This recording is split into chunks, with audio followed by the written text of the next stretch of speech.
बार फिर से दिया जाएगा अपने क्लोजिंग आर्ग्यूमेंट के लिए। और उसके बाद जो इस बहस के लिए सबसे ज़रूरी चीज़ है कि आप और हम और इंटरनेट पर देख रहे लाखों करोड़ों लोग, उनके सवाल जवाब होंगे। तो आप लोग जो यहाँ मौजूद हैं, आपके हम कुछ सवाल लेने की कोशिश करेंगे। 30 मिनट का वक्त हमने उसके लिए तय कर रखा है। इस तरह से ये 2 घंटे की बहस पूरी होगी। 2-3 बुनियादी बातें हैं जिनका हमें ध्यान रखना है। किसी भी किस्म की नारेबाजी में हमें शरीक नहीं होना है। ये हल्ला गुल्ला नहीं है, क्योंकि पूरी दुनिया देख रही है, तो एक नज़ीर कायम करनी है, एक उदाहरण लोगों के सामने रखना है कि पढ़े लिखे लोग इत्तेफाकी और ना इत्तेफाकी रखते हुए भी, एक दूसरे से सहमति और असहमति रखते हुए भी बात कह सकते हैं। यहाँ पर मेरे JNU के प्रोफेसर बैठे हैं, पुरुषोत्तम अग्रवाल जी, जिन्होंने हमें क्लास में सिखाया है कि सहमति का साहस और असहमति का विवेक, और इसका ठीक उलट भी, ये बड़ा ज़रूरी है। दूसरी बात, ये किसी एक धर्म के बारे में बहस नहीं है, ये बात सबको स्पष्ट होनी चाहिए। किसी धर्म को महान बताने या किसी धर्म को कमतर बताने की ये बहस नहीं है। तो यदि कोई इस उम्मीद से देख रहा है या यहाँ आया है, तो मैं आपको आश्वस्त करना चाहता हूं कि आपको नाउम्मीदी हाथ लगेगी। इस बहस में बहुत ज़्यादा धार्मिक प्रतीकों के इस्तेमाल को लेकर भी, ये दोनों लोग जो अभी आपको गंभीर दिख रहे हैं, भले लोग हैं, कल शाम को चाय पर मिले थे, बहुत हंसी मजाक भी इनके बीच हुआ था, और गलबैयाँ डालते हुए एक तस्वीर भी हुई थी। ये इस बात का प्रमाण है कि इंटरनेट पर जो हल्ला मचा हुआ है उसके मुकाबले ये दोनों लोग बहुत ही अच्छे शांत ढंग से बहस के लिए राजी हो गए हैं। ट्विटर की बातें ट्विटर तक सीमित, एलन मस्क आजकल उसको एक्स कहते हैं। और अब इस बहस की शुरुआत मैं इन विद्वानों का, हालांकि इनको परिचय की जरूरत नहीं, पर हो सकता है, हमें पत्रकारिता में सिखाया जाता है कि नेवर अज्यूम, विज्ञान भी यही कहता है। मुफ्ती शमाइल नदवी साहब इस्लामिक विद्वान, शिक्षाविद हैं, कोलकाता के वाहियान फाउंडेशन के संस्थापक हैं, लखनऊ की प्रतिष्ठित दारुल उलूम नदवतुल उलमा से ग्रेजुएशन किया है, सोशल मीडिया और सार्वजनिक मंचों पर अध्यापन और बौद्धिक कामों में सक्रिय हैं, और इस समय इंटरनेशनल इस्लामिक यूनिवर्सिटी मलेशिया से PhD कर रहे हैं। अच्छी बात यह है कि पढ़ाई के साथ साथ ट्रैवल ब्लॉग भी बनाते हैं। पेट्रोनस टावर के सामने का ब्लॉग हमने देखा। हमारे साथ जावेद अख्तर साहब हैं। जावेद अख्तर साहब कवि हैं, शायर हैं, गद्य भी लिखते हैं, फिल्मों के लिए संवाद लिखे हैं, गीत लिखे हैं। इससे इतर ये वैज्ञानिक सोच को लेकर या अपने डिक्लेयर्ड एथिज्म को लेकर भी मुखर रहते हैं और अपने तहीं रैशनैलिटी की बात करते हैं। देवियों और सज्जनों, डज गॉड एग्जिस्ट? इस सवाल का जवाब सब अपने अपने तहीं खोजने की कोशिश कर रहे हैं। कोई इसको गॉड डैम पार्टिकल की खोज बताता है, कोई गॉड पार्टिकल की खोज बताता है, कोई हिग्स बोसान की खोज बताता है, कोई ये सवाल जवाब तलाशने की कोशिश करता है कि मास एग्जिस्टेंस में आखिर आया कैसे, हुआ क्या था, सृष्टि के पहले, समय के पहले क्या था। और कोई ये कहता है कि ये सारी खोजें जिस मस्तिष्क में हो रही हैं प्रकृति के क्रम में, वो कैसे विकसित हुआ। मैं उम्मीद करता हूं कि हम आज इन बुनियादी सवालों के कुछ जवाब हासिल करने में कामयाब हों। मैं सबसे पहले मंच पर आमंत्रित कर रहा हूं मुफ्ती शमाइल नदवी साहब को। आइए सर। जी,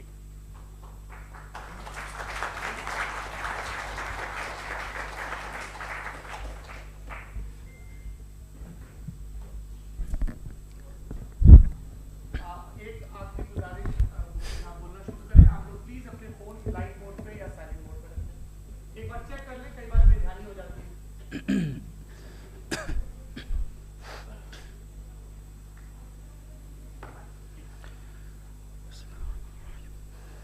तमाम तारीफ़ें उस क्रिएटर के लिए जिसने इस यूनिवर्स को एक मकसद के तहत पैदा किया है।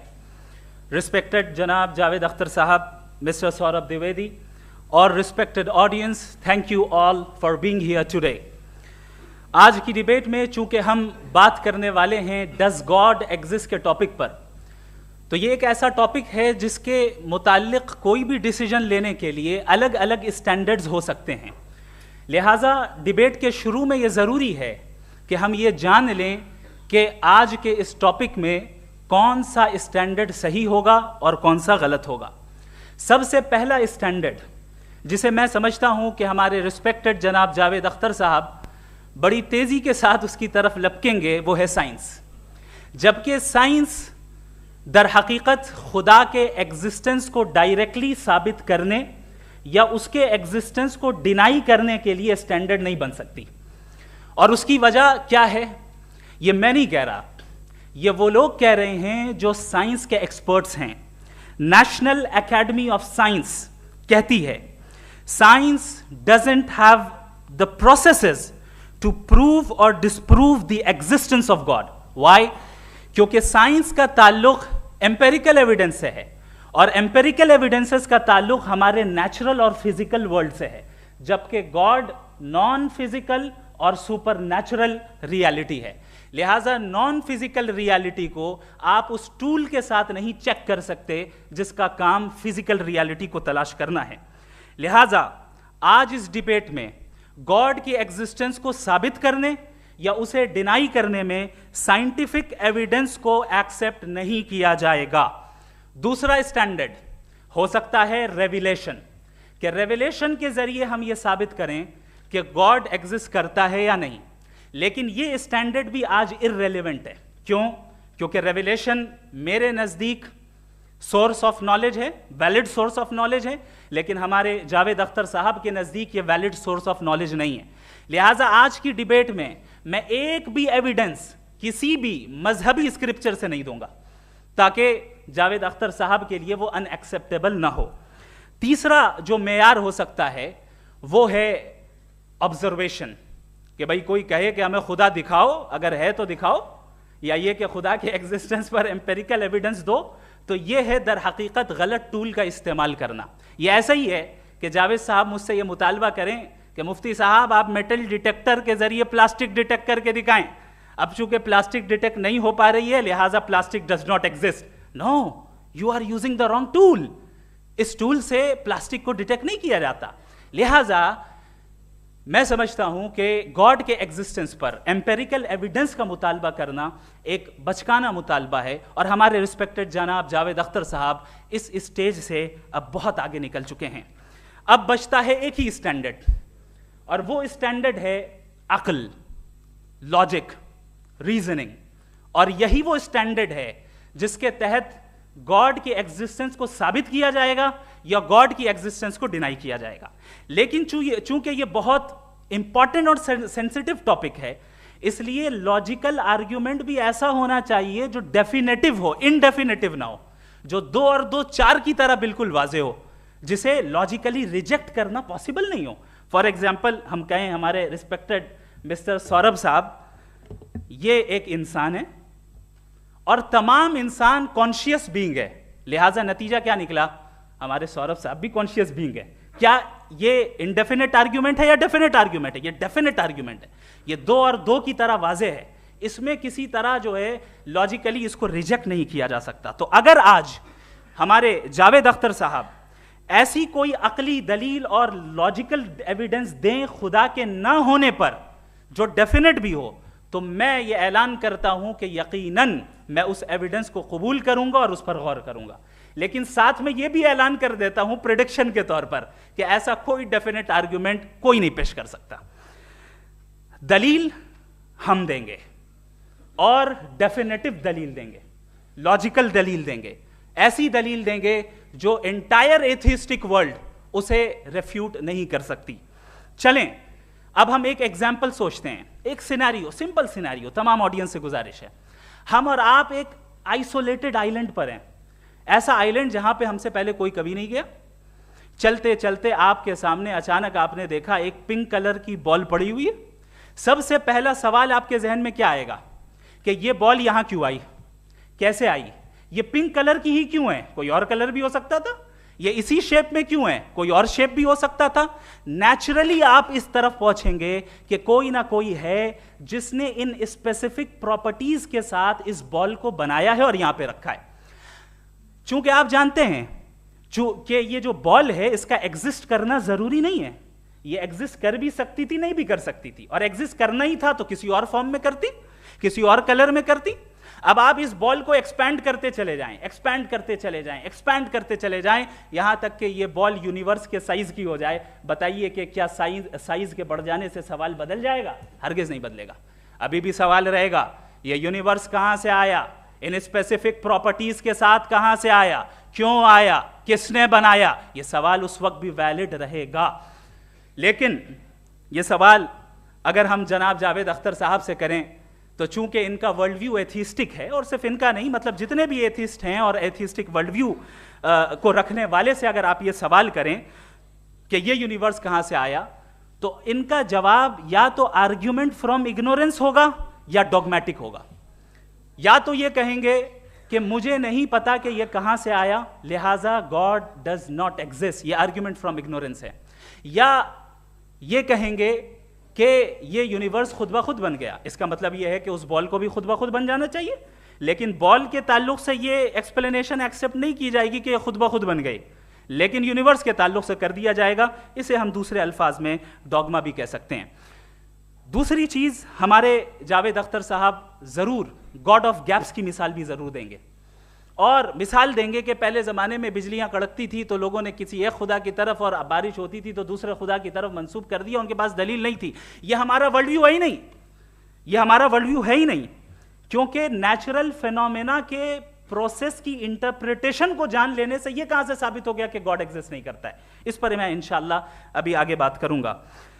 आप हजरात ये भी देखेंगे, और मैं ये एक्सपेक्ट करता हूं कि हमारे रिस्पेक्टेड जनाब जावेद अख्तर साहब जरूर इमोशनल आर्ग्यूमेंट्स भी देंगे, जो कि एक लॉजिकल फेलेसी है जब बात आती है ट्रुथ को डिसाइड करने में।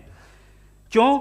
मिसाल के तौर पर वो कहेंगे कि अगर गॉड है तो ईविल क्यों एग्जिस्ट करता है, जबकि मैं कहता हूं ईविल का एग्जिस्ट करना गॉड के एग्जिस्ट करने की दलील है, उसके खिलाफ नहीं है। चूंकि अगर गॉड है तो हम सब उसके सामने अकाउंटेबल हैं, और अगर हम अकाउंटेबल हैं तो अकाउंटेबिलिटी के लिए ईविल का मौजूद होना जरूरी है, उसके बगैर हम अकाउंटेबल नहीं हो सकते। और अगर हम अकाउंटेबल नहीं हैं तो हम जनाब जावेद अख्तर साहब से पूछेंगे कि आप बताएं कि फिर सफरिंग इस दुनिया में क्यों है?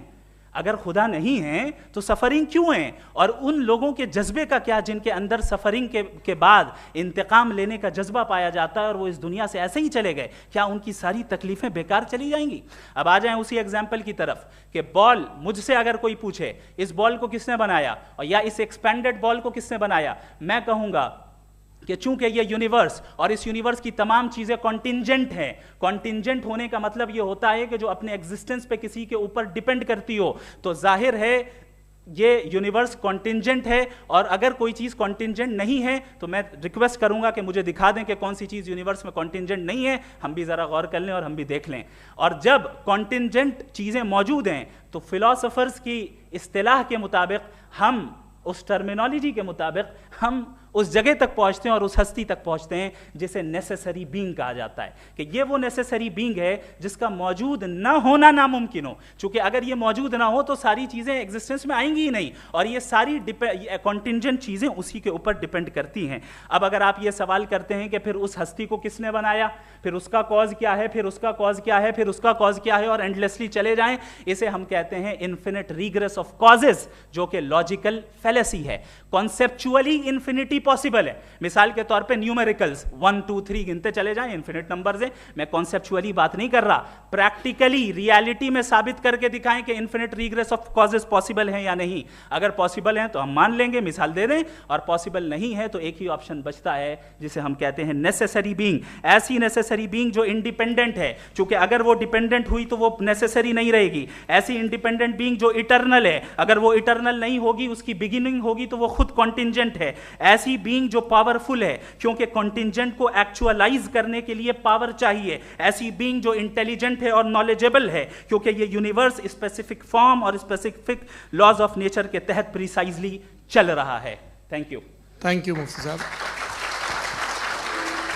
मैं इन दलीलों के बाद जावेद अख्तर साहब से गुजारिश करूंगा, आप बैठ के बोलना चाहेंगे या बाहर?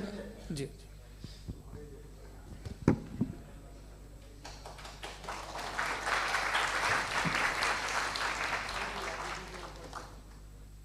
पहले तो मैं मुफ्ती साहब को एक अच्छी खबर देना चाहूँगा कि मेरी नॉलेज साइंस के बारे में बड़ी मामूली है, तो आप फिक्र ना करें उसकी, लेकिन कुछ कॉमन सेंस है मुझ में। देखिए, ये खुदा का तस्वुर कोई नया तस्वुर नहीं है, ये सदियों से रहा है। ये कुछ रिलीजन 3000 साल पुराने होंगे, 4000 साल पुराने होंगे, लेकिन इंसान कोई 10,000 12,000 साल से एग्जिस्ट करता है होमोसेपियन की शक्ल में, और हमेशा कुछ ना कुछ मज़हब रहे।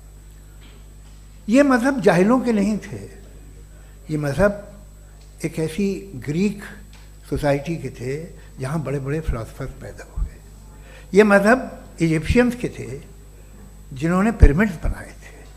ये रोमन्स के थे कि जिनका आर्किटेक्चर और सेनेट यानी पहली बुनियाद डेमोक्रेसी की लिमिटेड थी मगर डेमोक्रेसी थी, ये उन लोगों ने किए थे। तो इनका जो जुपिटर था, रा था, ज़्यूस था, उन्हें उस पर इतना ही एतमाद था जितना आज किसी मजहबी आदमी को अपने खुदा पे होगा। क्रिश्चियनिटी आने से पहले यूरोप में एक मज़हब था जर्मेनिक रिलीजन, उसका एक खुदा था, उसकी एक बीवी थी, उसके 2 बेटे थे, एक बेटी थी। फिर जर्मनी में जब यूरोप में क्रिश्चियनिटी आई तो वो खुदा, उसकी बीवी और पूरे ख़ानदान चला गया। तो हमने अगर हम हिस्ट्री देखें तो खुदा जो हैं वो ज़्यादातर फ़नी है, वो हमेशा रहे नहीं, और वो जो लोग इन्हें मानते थे उनको आप कहें वो तो जाहिल थे, उन्हें तो कुछ पता ही नहीं था, ऐसा नहीं है। वो अपने वक्त में बड़े काबिल लोग थे और अपने वक्त में उन्होंने बड़े बड़े काम किए हैं, फिलोसफर्स थे, साइंटिस्ट थे, लेकिन उनका मज़हब कहाँ गया, उनके खुदा कहाँ गए? आज जो खुदा हैं दुनिया में लोग उन्हें मानते हैं। आपको क्या मालूम कि कितने बरसों के बाद क्या होने वाला है? हम यूरोप में देखते हैं तो चर्च खाली हैं।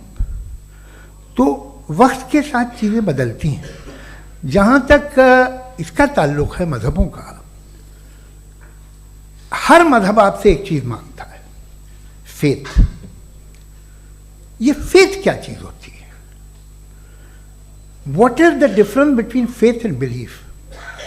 ये तो बहुत ही अहमकाना बात होगी कि कोई आदमी कहे साहब अगर खुदा है तो मुझे दिखाइए। ये तो जाहिलाना बात हुई। मैंने तो नॉर्थ पोल नहीं देखा है, मगर मैं मानता हूँ कि नॉर्थ पोल है। मैं क्यों मानता हूँ? इसलिए कि अगर ये दुनिया राउंड है तो उसका कोई टॉप होगा। कुछ लोग हैं जो वहाँ गए भी हैं, कॉमन सेंस कहता है कि ऐसा होगा, सबूत है, गवाह है, रीज़न है। तो ये मेरा फेथ नहीं है। तो फेथ में और बिलीफ में डिफरेंस क्या है? जो मज़हब मांगता है आपसे, हर मज़हब फेथ मांगता है। फेथ का मतलब ये है कि ना कोई गवाह हो, ना कोई सबूत हो, ना कोई रैशनल हो, ना कोई लॉजिक हो, ना कोई प्रूफ हो, मगर तुम एक बात को मानो। ये है फेथ। वरना बिलीफ होता। अगर इसमें कुछ भी सबूत होते, गवाह होते, तो फिर इसे आप बिलीफ कहते। जैसे मेरा बिलीफ है कि नॉर्थ पोल है, मेरा फेथ थोड़ी है। फेथ इन तमाम शर्तों को रद्द करता है। तो फिर स्टुपिडिटी क्या है? अगर मैं एक बात ऐसी मानूं जिसकी ना कोई लॉजिक है, ना कोई रैशनल है, ना कोई प्रूफ है, ना कोई गवाह है, ना कोई सबूत है, और मैं उसे मानूं, तो ये स्टुपिडिटी हुई। इसे ही भाई कल को मैं यकीन कर लूं कि एलॉन मस्क जो है मेरा भाई है, तो मुझे इंतहाई खुशी होगी, सुकून भी बहुत मिलेगा मुझे। लेकिन और कहे भाई क्यों मानते हो, क्या सबूत है? भाई वो तो अमेरिकन है और तुम तो इंडियन हो, वो तो नस्ल अलग है, तुम्हें कभी मिले भी नहीं। साहब देखिए मेरा फेथ है, इस पर बात न किया। फेथ का मतलब ही यह है कि आप प्रूव नहीं कर सकते। अगर आप प्रूव कर सकते हो तो फेथ की ज़रूरत ही नहीं, फिर तो आप बात करेंगे, आप कितनी बहस कर लीजिए। अल्टीमेटली दुनिया का हर मज़हब फेथ पे टिका है, और फेथ का मतलब है एक ऐसा यकीन जिसका कोई सबूत, कोई गवाह, कोई रैशनल नहीं। अब आप ये कहें, क्या आप ये क्यों कह रहे हैं कि साहब ये कायनात किसने बनाई? कमाल ये है कि आपने बताया कि एक आइलैंड पे गए और एक बॉल देखी। आपने ये नहीं कहा कि आइलैंड किसने बनाया, आपको सिर्फ बॉल पे हैरत हुई। हमने आइलैंड पे हमने हैरत नहीं की, होते हैं आइलैंड। इसी तरह ये आइलैंड है, सितारे, ये गैलेक्सीज, ये सब आइलैंड हैं, खला में। हम उन्हें टेकन फॉर ग्रांटेड लेते हैं, हम पूछते नहीं कैसे बनाए। आपने जजीरे के बारे में भी नहीं पूछा है। मेरी पैदाइश कैसे हुई? क्या मैं प्लान्ड पैदा हुआ था? I was plan to be born, या एक लकी स्पर्म था जो किसी एग से चिपक गया? मेरी पैदाइश रैंडम। और इंसाफ जिसे आप कहते हैं, इंसाफ का तो नेचर से कोई वास्ता ही नहीं है। जो आप कहते हैं कि एक दिन इंसाफ मिलेगा, इंसाफ is a human concept, nature में कोई इंसाफ नहीं। अगर शेर हिरन को खा जाता है तो उसे कोई सजा नहीं मिलती। अगर एक आंधी आती है और हरे भरे पेड़ों को उखाड़ के फेंक देती है तो आंधियों की जेल नहीं होती है। नेचर में इंसाफ नहीं, इसलिए मुझे नेचर को इंसाफ की जरूरत भी नहीं। नेचर तमाम एक है। अब हम कहें कि साहब ये देखिए जो मैंने खाना खाया था, ये मेरी आंख तो नहीं यूं कर दिया उसे, तो इसे सजा मिलने नहीं, वो सिस्टम है, ऐसे ही चल रहा है। नेचर बगैर इंसाफ के है। इंसाफ इज अ ह्यूमन कॉन्सेप्ट। तो जो आपसे कहता है कि मैं तुम्हें इंसाफ दूंगा, वो इंसानी जहन की पैदावार है। ये नेचुरल है ही नहीं, ये आसमानी है ही नहीं। नेचर का तसव्वुर, इंसाफ का तसव्वुर। भाई आप साथ मिलते हैं, अब आप लेफ्ट हैंड ड्राइव करते हैं, ये क्या है? तमाम सच, तमाम नेकी, तमाम शराफत लेफ्ट हैंड ड्राइव है। वरना क्या होगा, या तो आप क्रॉस कर देंगे, आपका एक्सीडेंट हो जाएगा, या आप किसी को मार देंगे, या ट्रैफिक जैम हो जाएगा। झूठ, बेईमानी, रिश्वतखोरी, ये तमाम जो है driving on the wrong side, इसके ऊपर कुछ नहीं। ये तो हमने बनाया, जैसे हमने लेफ्ट हैंड ड्राइव बनाई है। ये कॉन्सेप्ट ऑफ इंसाफ जो है ये हमारा है, इसका नेचर से कोई वास्ता नहीं। शेर खा जाता है हिरन को, उसे जेल होती है क्या? कुछ भी नहीं, है ही नहीं। तो ये जो दुनिया के रिलीजन प्रॉमिस करते हैं आपसे इंसाफ, इसी से मालूम होता है कि ये मैन मेड है। ये तसव्वुर कहीं और का है ही नहीं। जो नेचर है, कुछ लोग कहते हैं नेचर ही खुदा है, तो नेचर में तो इंसाफ नहीं कहीं। और आप वादा कर रहे हैं कि तुम्हें मरने के बाद इंसाफ मिलेगा।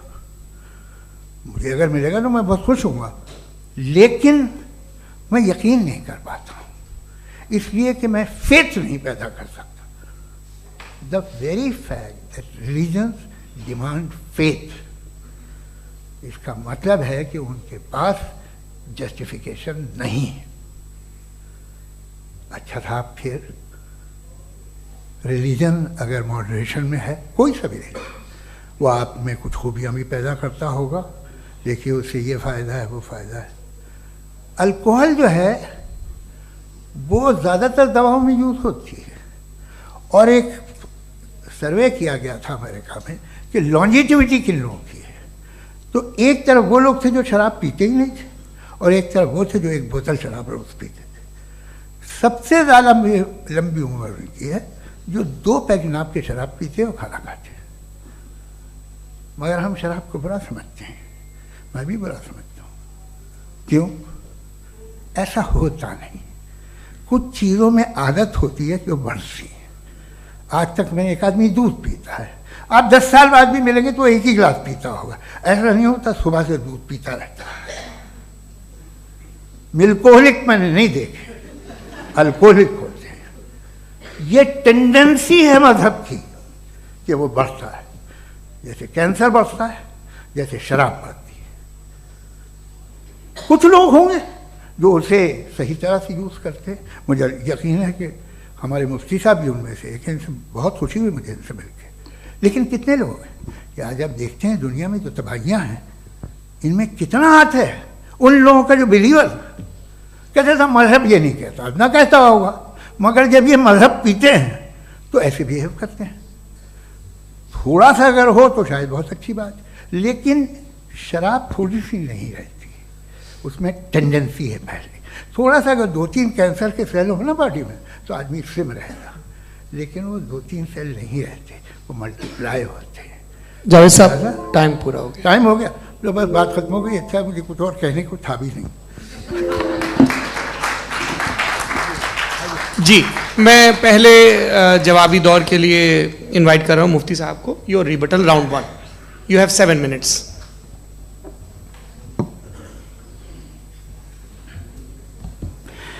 Thank you very much Javed साहब, आपकी बात को सुनकर बड़े महजूज हुए हम लोग। महजूज, do you understand? We enjoyed. Okay, अब थोड़ा सा लॉजिकली उसको हम लोग देखते हैं। दरअसल हम लोगों ने कल गुजारिश की थी मुफ्ती साहब से भी, जावेद साहब से भी, कि हिंदुस्तानी ज़बान आम फहम सबको समझ में आ जाए और जहाँ कहीं आप मुश्किल शब्द इस्तेमाल करें वहाँ बताते भी चलें। Thank you. तो सबसे पहले हमारे रिस्पेक्टेड जावेद साहब ने हवाला दिया कि खुदा फ़ानी है।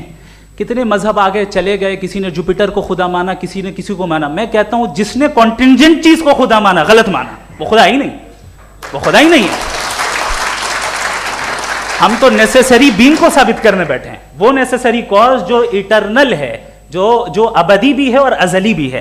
हम किसी और को साबित करने नहीं बैठे। दूसरी चीज उन्होंने कहा कि फेथ एंड बिलीफ, ये एक ऐसी डेफिनेशन है फेथ की जो इन्होंने पहली मर्तबा पेश की है, या माफ कीजिएगा इन्होंने पहली मर्तबा पेश नहीं की है, रिचर्ड डॉकिंस ने पहली मर्तबा पेश की है। मुझे मालूम है ये सोर्स कहां से है।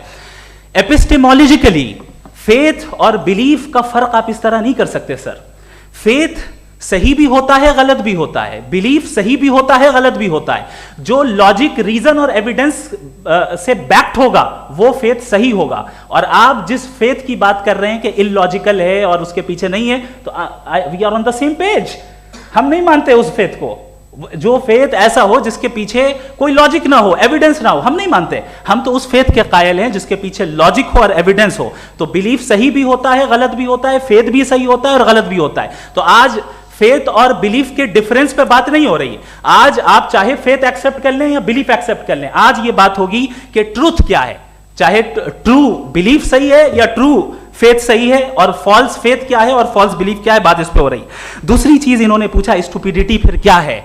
अगर फेथ रिलीजन स्टुपिडिटी नहीं है तो और क्या है? चूंकि फेथ का मुतालबा करते हैं तो स्टुपिडिटी क्या है? मैं कहता हूं स्टुपिडिटी एथिज्म है। उसकी वजह यह है कि आप एक सड़क पे जा रहे हो और आप किसी गार्डन में जाएं और देखें वहां लिखा है फूलों के साथ, I love Javed Akhtar and I really do, I love you sir. So जब आप वहां पर पहुंचे तो वहां पहुंचकर अब ये बताएं, क्या आप ये कहेंगे wow what a natural selection? ये क्या नेचुरल सिलेक्शन है? नहीं, ये प्रिसाइजली डिजाइंड है, इसके पीछे डिजाइनर है। लिहाजा अगर कोई एक ऐसी कॉमन सेंस की बात को कबूल नहीं कर रहा है कि यूनिवर्स जो इतने प्रिसाइजली काम कर रहा है, हम कह दें कि खुद ब खुद बन गई, मैं समझता हूं इससे बड़ी स्टुपिडिटी और कुछ नहीं है। ये रैशनल चीज है। फिर हमारे सर ने कहा कि आपने बॉल पे फोकस किया, आइलैंड पे फोकस नहीं किया। अरे आइलैंड को किसने बनाया यही समझाने के लिए तो बॉल की मिसाल दे रहा हूं। और बॉल भी कॉन्टिंजेंट है, आइलैंड भी कॉन्टिंजेंट है, दोनों नेसेसरी बीइंग का मुतालबा करते हैं। आगे इन्होंने कहा कि नेचर में कोई इंसाफ नहीं है। हम डिसाइड करते हैं कि मोरालिटी क्या होती है, इंसाफ क्या होता है। हम डिसाइड करते हैं, जैसे ड्राइविंग सीट में ट्रैफिक वाला, ये तो किसी खुदा ने नहीं कहा, ये है, इसे कहते हैं फॉल्स इक्विवेलेंस। ये एक लॉजिकल फेलेसी है। आपने जो है मिसाल दी ड्राइविंग की और ट्रैफिक की, ये सब्जेक्टिव मोरालिटी है। आप सब्जेक्टिव मोरालिटी को मिसाल बनाकर ऑब्जेक्टिव मोरालिटी के ऊपर नहीं थोप सकते। इंसाफ की ऑब्जेक्टिव मोरालिटी। अगर आप ये कहते हैं कि नेचर में इंसाफ नहीं है, तो इंसाफ का न होना ये नेचुरल हुआ, तो फिर नेचर को नेचर रहने दे। क्यों हम इतना स्ट्राइव कर रहे हैं दुनिया में इंसाफ लाने के लिए? ये तो इलॉजिकल बात है, इरैशनल बात है। इसलिए बहुत सी चीजें ऐसी हैं जो ऑब्जेक्टिवली जो है इविल या गुड हैं, और बहुत सी चीजें ऐसी हैं जो सब्जेक्टिवली हैं। सब्जेक्टिवली जो मोरल होता है या इमोरल होता है, उसको हम सोशल कंसेंसस से या पर्सनल प्रेफरेंस से डिसाइड करते हैं। लेकिन जो ऑब्जेक्टिव मोरालिटी है, जिसमें इंसाफ आया, जो इन्होंने बार बार रिपीट किया, ये ऑब्जेक्टिव है, सब्जेक्टिव नहीं है। अगर आप कहते हैं ये सब्जेक्टिव है, तो मेरा सवाल आपसे ये है, क्या सोशल कंसेंसस के जरिए अगर जुल्म को सही करार दे दिया जाएगा तो आप जुल्म को जस्टिफाई करेंगे? दूसरी चीज इन्होंने ये कहा कि 2 पैक शराब पी लें तो वो उतने पे नहीं रहता, बढ़ जाता है। यही मामला मजहब के साथ है। 2 पैक आप पी लें, बढ़ेगा। तो ये एक ऐसी मिसाल है, इसको कहीं भी फिट कर लें कि आप एथिज्म पे जब फिट करें, जब आप 2 पैक एथिज्म का लेंगे ना, तो वो बढ़ बढ़ के नॉर्थ कोरिया बनेगा। Thank you.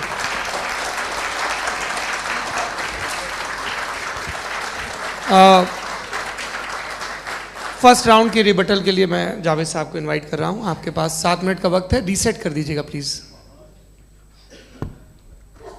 मुझे इस बात की खुशी है कि मुफ्ती साहब ने भी मान लिया कि नेचर में कोई इंसाफ नहीं है। तो कोई भी चीज़ जो इंसान ने नहीं बनाई है उसमें इंसाफ नहीं होता है। एक बात मैं आपसे अर्ज़ करूँ, ज़रा पता लगा लीजिएगा, ये जो आप बाग में जाते हैं बेहद खूबसूरत फूल देखते हैं ना, इनमें से कोई नेचुरल नहीं है। ये सारे फूल क्रॉस करके बनाए गए हैं। जो जंगल में फूल होते हैं नहायत मामूली होते हैं, ये फूल इंसानों ने बनाए हैं। जो आप बाग में देख के वाह वाह कहते हैं, ये इंसानों के बनाए हुए हैं। डिफरेंट फूलों को क्रॉस करके, डेवलप करके, फिर क्रॉस करके इस तरह से बनाए गए। नेचुरल फ्लावर नहीं। किसी जंगल वीरान में जाके आप गुलाब के फूल नहीं देखेंगे। ये सब बनाए हुए इंसान ने, बहुत से काम इंसान ने किए। बाकी है कि आपने मेरी एक बात का जवाब नहीं दिया, जिससे मुझे शिकायत है कि फेथ क्या है और आप फेथ मांगते क्यों हैं मुझसे। आप तो लॉजिकल हैं, आपके पास तो सारे रैशनल्स हैं, आपके पास सारे सबूत हैं, तो आपको फेथ की डिमांड क्यों करते हैं कि भाई तुम सरेंडर कर दो और सवाल मत करो। कोई मजहब सारे सवाल करने की इजाजत नहीं देता है और मना करता है कि ज़्यादा सवाल ना करो, बह जाओगे तुम। आप क्यों रोकते हैं? हकीकत यह है कि इंसानी तारीख क्या है। इंसानी तारीख ये है कि दुनिया में 2 तरह के लोग हुए हैं।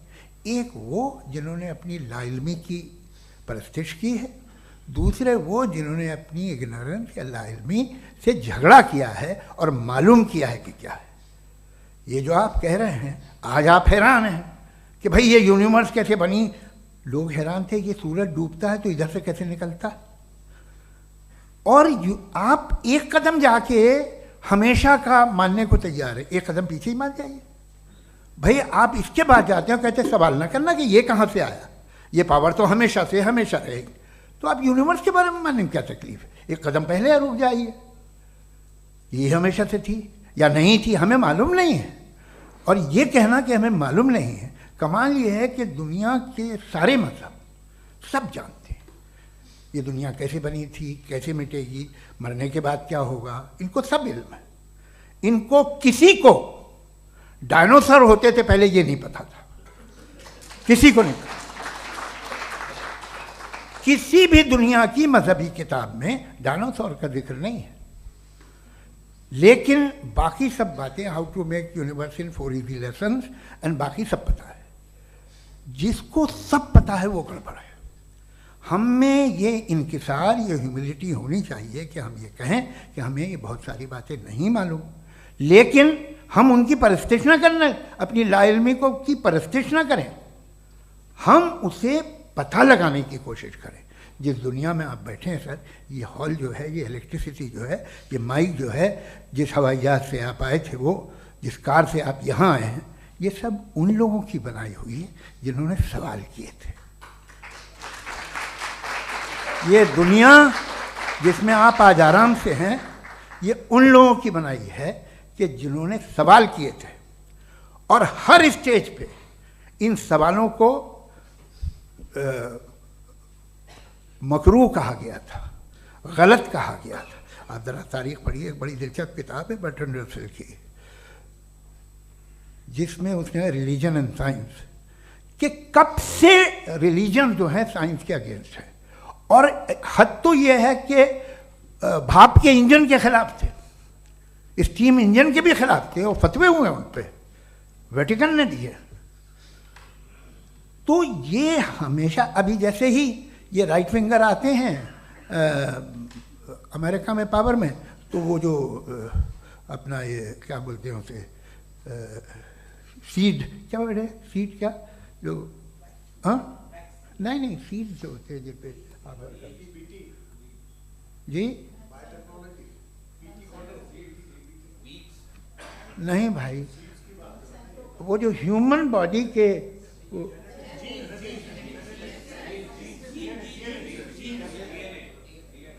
उस पर रिसर्च बंद हो जाती है, रिपब्लिकन नहीं करने देते।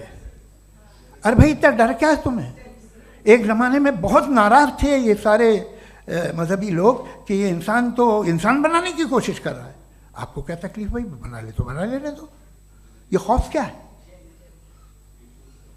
और ये सब आज जो आप कह रहे हैं नामुमकिन है, ये कैसे हुआ, मुझे एक किस्सा याद आता है। जब मैं छठी क्लास में था तो मैं मैथमेटिक्स में बहुत वीक था, तो एक टीचर रख दिया गया, उसने 1 2 3 4 5 6 7 तो सिखा दिया मुझे। वो दिन मैं भूल नहीं सकता हूँ मुफ्ती साहब, जिस दिन उसने ये बताया कि 1/2 क्या होता है और 3/4 क्या होता है, मुझे ऐसा लगा कि मेरा सर बीच से फट जाएगा। यह आदमी कह रहा है कि जो दीवार के अंदर जाओ वॉक करते हुए। आज हंसता हूँ मैं इस बात पे। तो आज जो बातें आपके जहन से बिल्कुल परे हैं और आप हैरान होते हो उन्हें देख के, एक वक्त आएगा कि मामूली लगेंगे। और हुआ है, आपकी इंसानी तारीख ही है। इतनी जल्दी सारे फैसले आप मत कर लीजिए, थोड़ा ये ह्यूमिलिटी रखिए कि भाई ये हमें नहीं मालूम। ये कहने में क्या आ रहा है, ये यूनिवर्स कहाँ तक फैली, ये कब से है और कब तक रहेगी, हमें नहीं मालूम। आपने फैसला कर लिया कब बनी, ये आपके हिसाब से कोई 14 बिलियन ईयर बनी जो समझा जाता है। उससे पहले हजारों करोड़ों अरबों साल तक खुदा बैठा क्या कर रहा था, खामोश बैठा था, ऐसी जमाइयाँ ले रहा था। फिर उसे आइडिया है, यार एक काम करते, वक्त अच्छा गुजर जाएगा, यूनिवर्स पर आपसे सोचिए। वो तो हमेशा से है ना, मगर यूनिवर्स हमेशा से नहीं है, ये तो बनाई गई है। और उससे पहले क्या था, इनका क्या काम था, कैसी बात है। ये बड़ा आसान है, जो बात हमें आज धीरे धीरे पता चली है। बरसों 2000 और 2500 साल पहले आपको किसी ने बता दिया कि क्या था, आप मान गए, और तब से वही मान रहे हैं जो 2500 साल पहले कहा गया था। सब कुछ बदल गया है, सॉल्व हो रही हैं चीज़ें। अभी साइंस बिल्कुल दावा नहीं करती, या कोई फिलोसफर ये दावा नहीं करता कि हमें सब मालूम, बल्कि वो कहता है कि हमें जितना मालूम होता है उससे ये मालूम होता है कि हमें कितना कम मालूम। तो हम अपनी जहालत से लड़े, उसकी परस्तिश ना करें। जी, टाइम है। Thank you so much. मैं तर्कों की श्रृंखला में राउंड 2 के लिए मुफ्ती साहब को आमंत्रित कर रहा हूँ। आपके पास एक बार फिर से 7 मिनट का वक्त है। शुक्रिया। जनाब जावेद अख्तर साहब कई मर्तबा दोहरा रहे हैं कि फेथ का मतलब बताइए, फेथ का मतलब बताइए। मैंने बता दिया, फेथ सही भी होता है, गलत भी होता है। और आज हम फेथ पे बात नहीं कर रहे, हम ट्रुथ और डज गॉड एग्जिस्ट पे बात कर रहे हैं। क्या डज गॉड एग्जिस्ट, ये ट्रुथ यानी गॉड है या नहीं है, इसमें से दोनों ट्रुथ क्या है। अब आप उसे फेथ कह लें, बिलीफ कह लें, नॉट माई बिजनेस। उसके बाद आपने कहा कि भाई सवाल करने से मजहब रोकता है। मैं कहता हूं जो रोकता है वो रोकता होगा, मैं नहीं रोकता, बल्कि सवाल करें, सवाल करना चाहिए। सवाल कर करके तो हम आगे बढ़ते हैं, तरक्की करते हैं, और इसीलिए मैं आज यहां पे आया हूं। लेकिन सवाल सिर्फ खुदा से नहीं होगा, आपसे भी होगा। सवाल एथिज्म से भी होगा, सवाल सिर्फ मजहब से नहीं होगा, सबसे होगा। और आज मैं सवाल करूंगा और उम्मीद है कि आप जवाब देंगे। अभी तक आपने वैसे कॉन्टिंजेंसी आर्गुमेंट का कोई जवाब नहीं दिया। चलें, आपने कहा यूनिवर्स के बारे में इटर्नल क्यों नहीं बोल देते। ये चूंकि लॉजिकली पॉसिबल ही नहीं है कि यूनिवर्स इटर्नल हो। यूनिवर्स एक कॉन्टिंजेंट चीज है जो टाइम एंड स्पेस के पाबंद है, टाइम एंड स्पेस से बाउंड है। जो टाइम एंड स्पेस से बाउंड होगा वो कॉन्टिंजेंट होगा, जो कॉन्टिंजेंट होगा वो उसकी बिगिनिंग हुई होगी, जिसकी बिगिनिंग हुई होगी वो इटर्नल नहीं हो सकता। ये तो कॉमन सी बात है। आपने कहा कि किसी मजहबी किताब में डायनासोर का जिक्र नहीं है। अफसोस कि आज तक किसी मैथमेटिक्स की किताब में मुझे डायनासोर का जिक्र नहीं मिला। तो इसका मतलब मैथमेटिक्स की किताब बेकार है? नहीं, उसका वो टॉपिक नहीं है। रेवलेशन का और मजहबी किताबों का टॉपिक ये नहीं है कि आपको आके बताए साइकिल कैसे बनाते हैं, या आकर ये बताएं कि जो है डायनासोर कब था। वो तो मोरालिटी सिखाने आया है, गॉड के बारे में बताने आया, नॉन फिजिकल रियलिटी की हकीकत को सिखाने के लिए आया। रिलीजियन साइंस को रोकता है? नहीं रोकता। अगर रोकता है तो गलत करता है। रिलीजियन साइंटिज्म को रोकता है, जिसमें हमारे जावेद साहब मुब्तला हैं। साइंस और साइंटिज्म में फर्क है। साइंटिज्म यह है कि आप समझें कि साइंस और साइंटिफिक मेथोडोलॉजी ये नॉलेज को हासिल करने का वाहिद सोर्स ऑफ नॉलेज है। यह है साइंटिज्म। हम इसे रिजेक्ट करते हैं। हम साइंस को तो तरक्की करते हैं, भाई आप हमारी पूरी तारीख कर लें, पढ़ लें तो आपको पता चल जाएगा। बहरहाल ये अलग टॉपिक है। उसके बाद इन्होंने एक लफ्ज़ कहा, वेटिकन ने फतवा दिया। वेटिकन का फतवे से कोई ताल्लुक नहीं है, दोनों कॉन्ट्राडिक्टरी अल्फाज हैं। उसके बाद उन्होंने कहा कि भाई हमें नहीं मालूम। अगर नहीं मालूम तो क्लियरली कह देना कि नहीं मालूम है, इसमें क्या हरज है। तो वही तो मैं कह रहा हूं ना कि आप कह दें कि नहीं मालूम, लेकिन क्लेम क्यों कर रहे हैं कि गॉड एग्जिस्ट नहीं कर रहा है? आप कह दें नहीं मालूम है, हो सकता है हो सकता ना हो, लेकिन आप क्लेम कर रहे हैं। The moment you say God does not exist, this is a claim, and now the burden of proof is upon you too, जैसे हमारे ऊपर है। और क्यों है मैं बताता हूं, क्यों है ये भी मैं बताता हूं। फिलोसॉफिकली जो क्लेम होता है ना, सिर्फ ये नहीं होता कि इंसान कहे पॉजिटिव क्लेम करे और नेगेटिव क्लेम करे तो बर्डन ऑफ प्रूफ नहीं है।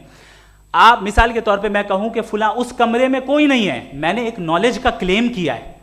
उस कमरे में कोई नहीं है, मैंने एक नॉलेज का क्लेम किया। या तो मैं कहूं मुझे नहीं पता, हो भी सकता है नहीं भी हो सकता है, this is not a claim. लेकिन जब मैं कह रहा हूं कि वहां कोई नहीं है, या मैं कह रहा हूं वहां कोई है, दोनों क्लेम है और दोनों के ऊपर बर्डन ऑफ प्रूफ है। हमारे ऊपर भी बर्डन ऑफ प्रूफ है, मैंने कंटिजेंसी आर्ग्यूमेंट दिया, इसे तोड़कर दिखाइए। आखिरी चीज, इन्होंने कहा कि खुदा दुनिया बनाने से पहले 150 साल पहले या करोड़ों साल पहले क्या कर रहा था। अरे हजरत, चलें बहरहाल मैं जवाब दे देता हूं, आप हमारे रिस्पेक्टेड पर्सनालिटी हैं, अगर आप नहीं होते तो मैं इसे एंटरटेन ही नहीं करता। टाइम, ये 100 साल पहले या 100 साल बाद, पहले बाद में अभी, ये वो अल्फाज हैं जिनका ताल्लुक टाइम से है। टाइम शुरू ही हुआ है यूनिवर्स की बिगिनिंग के बाद, तो उसके पहले खुदा क्या कर रहा था? सवाल इलॉजिकल है, ये फेलेसी है। यानी आप ये कह रहे हैं कि यूनिवर्स के बनने से पहले खुदा क्या कर रहा था? टाइम के बनने से पहले, पहले का ताल्लुक टाइम से, टाइम उस वक्त था ही नहीं, तो ये सवाल ही इनवैलिड है खुदा के ताल्लुक से। दूसरी चीज, आर्ग्यूमेंट ऑफ कंटिजेंसी जो मैंने आपके सामने पेश की है, आपने बार बार ये प्रूफ किया और ये कह रहे हैं कि गॉड ऑफ गैप्स। देखिए, पहले नहीं मालूम था, साइंस ने कर दिया। सिंपल्स की मिसाल से मैं समझा देता हूं। जिस गैप्स की आप बात कर रहे हैं ना, साइंस उन गैप्स को जिन चीज के जरिए भी प्रूव करेगा वो कॉन्टिंजेंट ही होगा, अब चाहे वो फोर्स हो, मैटर हो या एनर्जी हो। लिहाजा सवाल हमारा उस वक्त भी वैलिड होगा जब तक कि आप नेसेसरी बीइंग पे ना आ जाएं, और इन्फिनिट रिग्रेस पॉसिबल नहीं है of causes in practical world, तो जाहिर है कहीं रुकना पड़ेगा, जहां रुकेंगे वही खुदा है। दूसरी चीज, आपने ये क्या कह रहा था मैं, किस पॉइंट को? What? Oh no, after that, just now. हाँ, जहां रुकेंगे वही खुदा है। बहरहाल, तो टाइम का जिक्र हो गया, गॉड ऑफ गैप, सॉरी, या इसकी एक मिसाल आप ले लें। एक कार है, एक साहब ने देखा कि भाई कार जो है उसके व्हील्स कितने अच्छे लगे हुए हैं सही जगह पे, स्टीयरिंग जो है कितने अच्छे जगह पे लगी हुई है, और सीट्स कितने वेल डिजाइंड है, कितनी प्रिसाइजली ये कार काम कर रही है, तो जरूर कोई ना कोई इसे क्रिएट किया है, किसी ने क्रिएट किया है। अब जावेद साहब आए और कहे, अरे जनाब बोनेट खोलिए, इसमें इंजन है, इंजन इस कार को चला रहा है, hence prove no one has created the car. This is illogical, this is irrational. आपने इंजन के जरिए उस गैप को तो साबित किया, लेकिन क्या उससे कार की जो क्रिएशन है और उसका जो क्रिएटर है ये इम्पॉसिबल हो जाए? ऐसा पॉसिबल है? उसका सवाल खत्म हो जाए, ऐसा पॉसिबल है? नहीं। आपने गैप्स को फिल करके, कॉन्टिंजेंट चीजों से गैप्स को फिल करके हमारे ऑब्जर्वेशन को और ब्रॉड कर दिया। अब हमें और पता चल गया कि ये जो कार है इसका सिस्टम कितना ज्यादा कॉम्प्लेक्स है। पहले कम समझते थे, अब कॉम्प्लेक्सिटी और ज्यादा वाजे हो गई। अब हमें समझ में आ रहा है कि हमारी सर्टेनिटी और बढ़ गई कि जरूर इस कार को किसी ना किसी ने बनाया। यही मामला यूनिवर्स का है। साइंस हमेशा फिजिकल वर्ल्ड की चीजों को ही फिल करती जाएगी और फिजिकल चीजों से ही करती जाएगी, चूंकि एम्पेरिकल एविडेंस का ताल्लुक फिजिकल वर्ल्ड से है।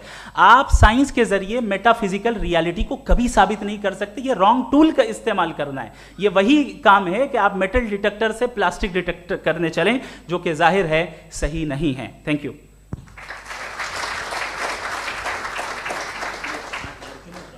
जी, ये आर्ग्यूमेंट का राउंड 2 है। हाँ। 7 मिनट है। पहले तो मैं आपसे अर्ज करूं कि आपने कहा कि जब कायनात ही नहीं थी तो वक्त भी नहीं था, कुछ भी नहीं था। कैसे नहीं था? खुदा था। एक एग्जिस्टेंस तो था ना खुदा का। तो जब खुदा था तो वक्त भी होगा। ऐसा नहीं कि कुछ भी नहीं था, खुदा था। अच्छा, बाकी ये कि आपने कहा साहब आप साबित कीजिए, आपके पास भी लॉजिक है, मेरे पास भी लॉजिक है। आप मेरा जिम्मेदारी नहीं है साबित करना कि खुदा है। बर्टन रसल ने बड़ी अच्छी बात कही, बर्टन रसल ने बड़ी अच्छी बात कही। मैं आपसे अगर ये दावा करूं कि एक चाय की केतली मरीख के चारों तरफ घूम रही है, मार्स के चारों तरफ, तो यह आपका काम नहीं है कि आप साबित करें कि कोई चाय की केतली नहीं है। ये मेरा काम है, मैंने दावा किया है। ये दावा तो मजहबी लोग करते हैं कि खुदा है, मैं क्यों साबित करूं कि नहीं है? जब तक आप मुझे कन्विंस नहीं कर देंगे मैं नहीं मानूंगा।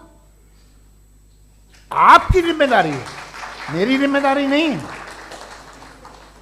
दोयम ये कि ये जो आप कह रहे हैं, जो गैप्स हैं, ये गैप जब जब किसी मजहब को चैलेंज करते हैं, जब ऐसा कोई बात आती है तो हंगामा हो जाता है कि जब वो चैलेंज करें किसी फेथ को।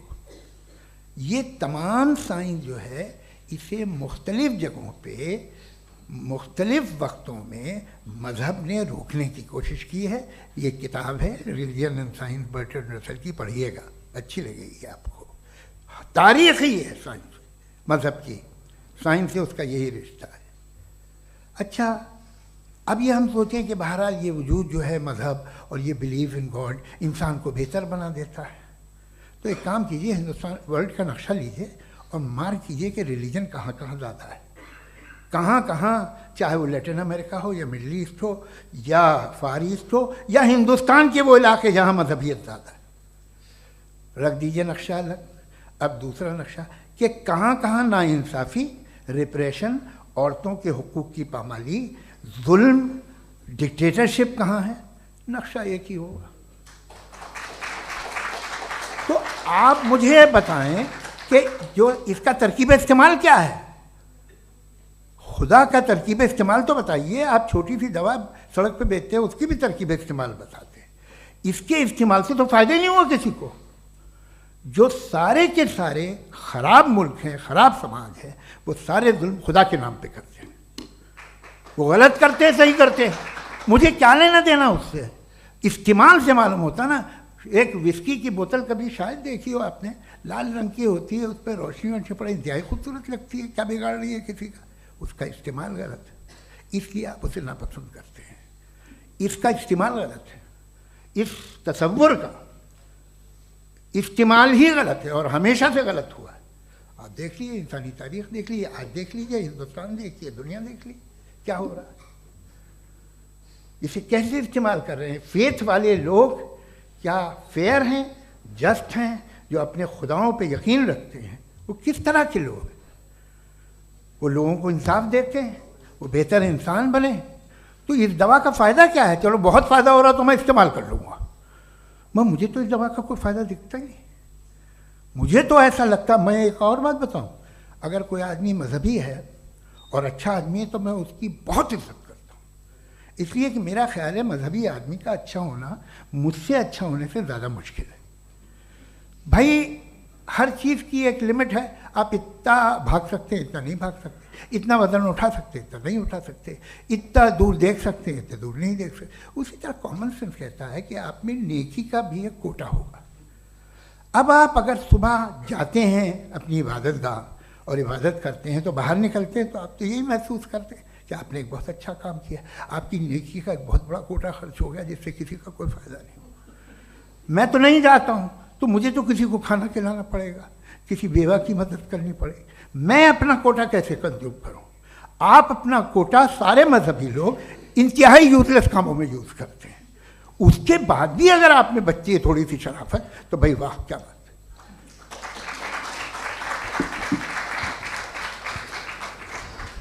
है। एक तो मुझे ये बात बहुत अच्छी लग रही है कि दोनों ही विद्वान समय को मानते हैं और बहुत समय से अपनी दलीलें और बाज़ दफ़ा समय से पहले अपनी तकरीरें पूरी करके अपनी अपनी कुर्सी पर बैठ रहे हैं। ये इस आर्ग्यूमेंट का राउंड 2 पूरा हुआ। अब रिबटल का राउंड 2 है और उसके बाद क्रॉस एग्जामिनेशन होगा। नहीं, आपका आर्ग्यूमेंट हो गया सर। हमारे यहाँ स्कूल के सिलेबस में पंच परमेश्वर कहानी पढ़ाई जाती है, प्रेमचंद जी की लिखी हुई। आप निश्चिंत रहिए, आपके कोई राउंड में मिस नहीं होने दूंगा। रिबटल का राउंड 2, मुफ्ती शमाइल नदवी साहब।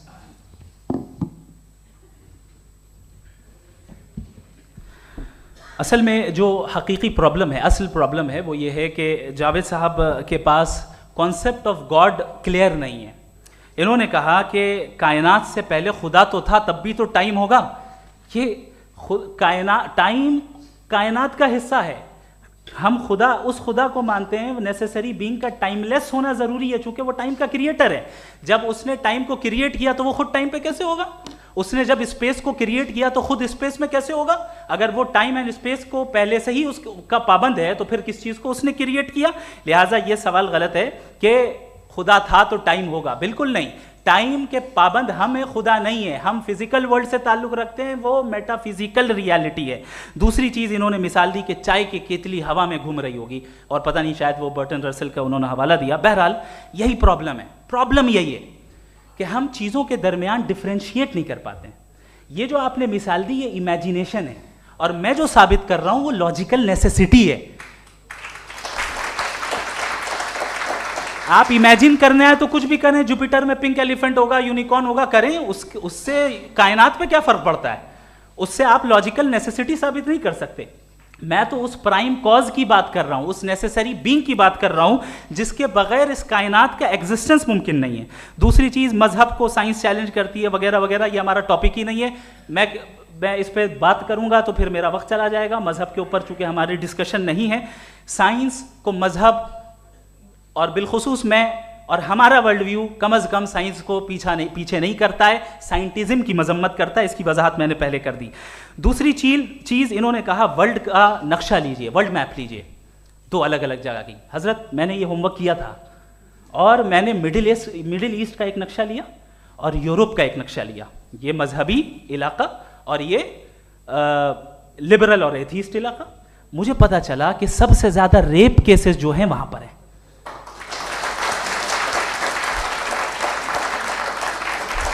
मुझे ये पता चला यूएन की रिपोर्ट के मुताबिक, मैं ये अपने घर से नहीं लेके आ रहा, कि जो वर्किंग वुमेन है यूरोपियन कंट्रीज में, उसमें 81% वुमेन सेक्सुअल हैरेसमेंट का वर्क में शुमार हो रही है। ये मिडिल ईस्ट में नहीं हो रहा है, वो मजहबी लोग हैं इसलिए नहीं हो रहा है। दूसरी चीज आपने ये कहा कि मजहबी आदमी का अच्छा होना हमारे अच्छे होने से बहुत मुश्किल है, बहुत मुश्किल है। तो इसका मतलब यह है कि गॉड के अलावा आपके पास अच्छे और बुरे का कोई स्टैंडर्ड है। मैं चाहूंगा कि कन्वर्सेशनल स्टाइल वाली डिस्कशन और सेगमेंट पे इसी पे बात कर लेते हैं। Thank you very much.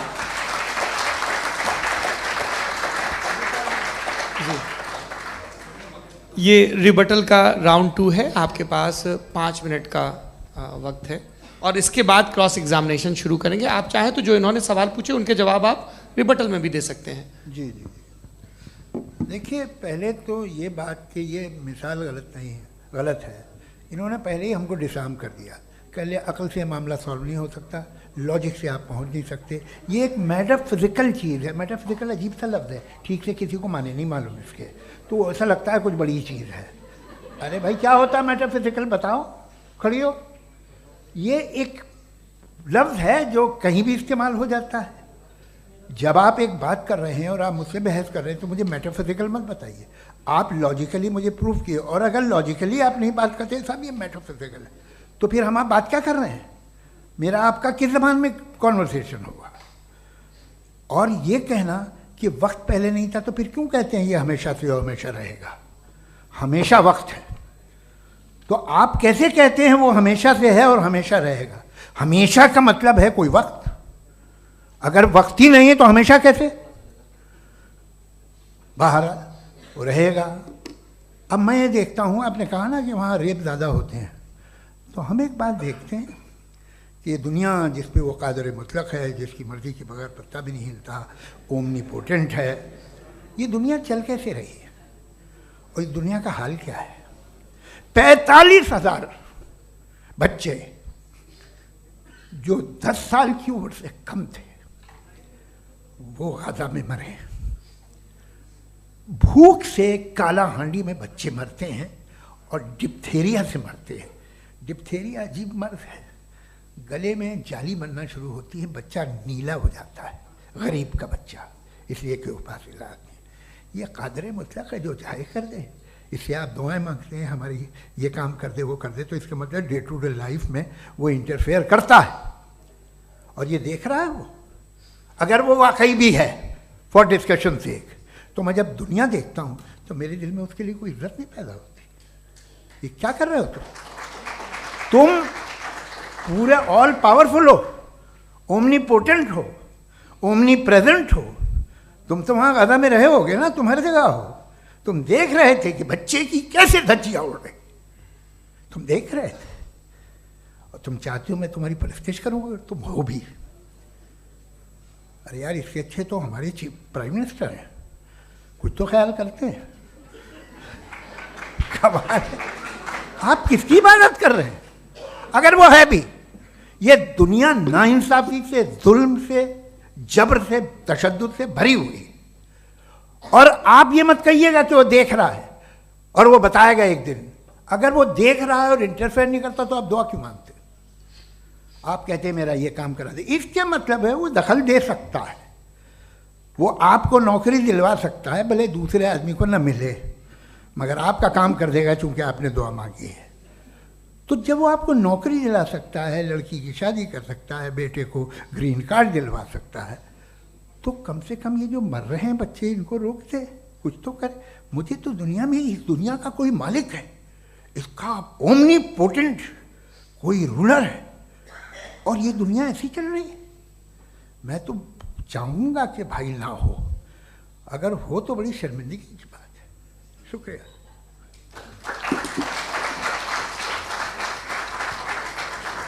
देवियों और सज्जनों, इस बहस के 2 राउंड और 2 रिबटल पूरे हो चुके हैं। अब सबसे ज़रूरी और सबसे मुश्किल राउंड शुरू हो रहा है, क्रॉस एग्जामिनेशन का। अब इन विद्वानों की सज्जनता की एक परख भी होगी, और वक्त हमने 16 मिनट का तय किया है। पहला सवाल आप पूछना चाहेंगे? जी बिल्कुल। पहले बोले भी आप माइक ले लीजिएगा हाथ में, ये नीचे से होना चाहिए। जी मैं बोलता हूँ, ये डायस हटा सकते हैं क्या हम थोड़ा क्विकली? डायस पीछे कर दीजिए बस थोड़ा सा, है, ताकि ये जो दाएं बाएं लोग बैठे हैं, इसे हटा ही दीजिए। अब हम वहाँ तो जाने वाले नहीं। आराम से आराम से दोनों तरफ से हटा दीजिए।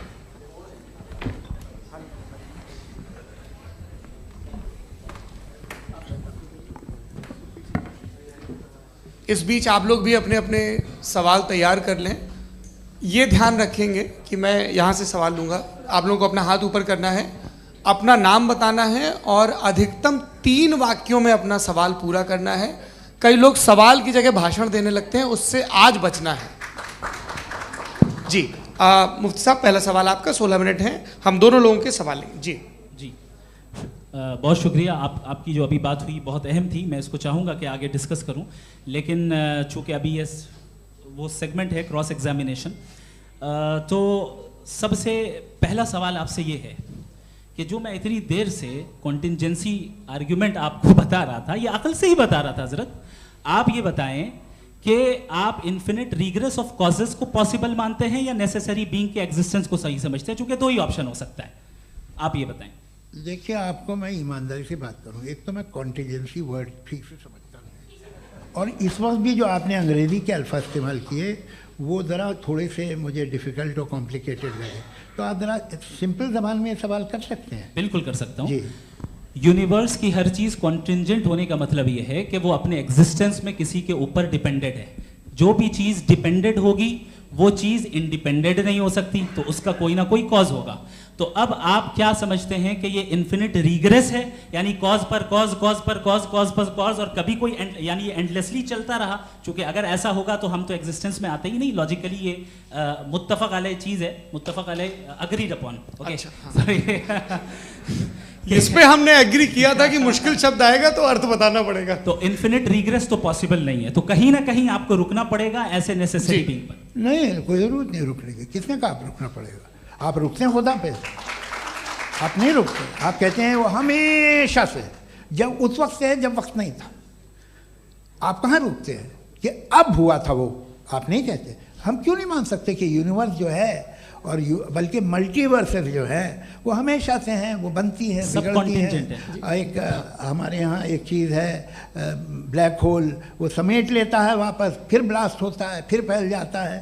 और इसमें हमारी तो खैर कोई औकात ही नहीं है। इंसान की एक छोटे से ज़र्रे पे हम 50-60 साल की उम्र रखते हैं, जो करोड़ों अरबों साल की कायनात है उसमें, और पैदा भी नहायत ही बेहुदा वजह से हुए थे।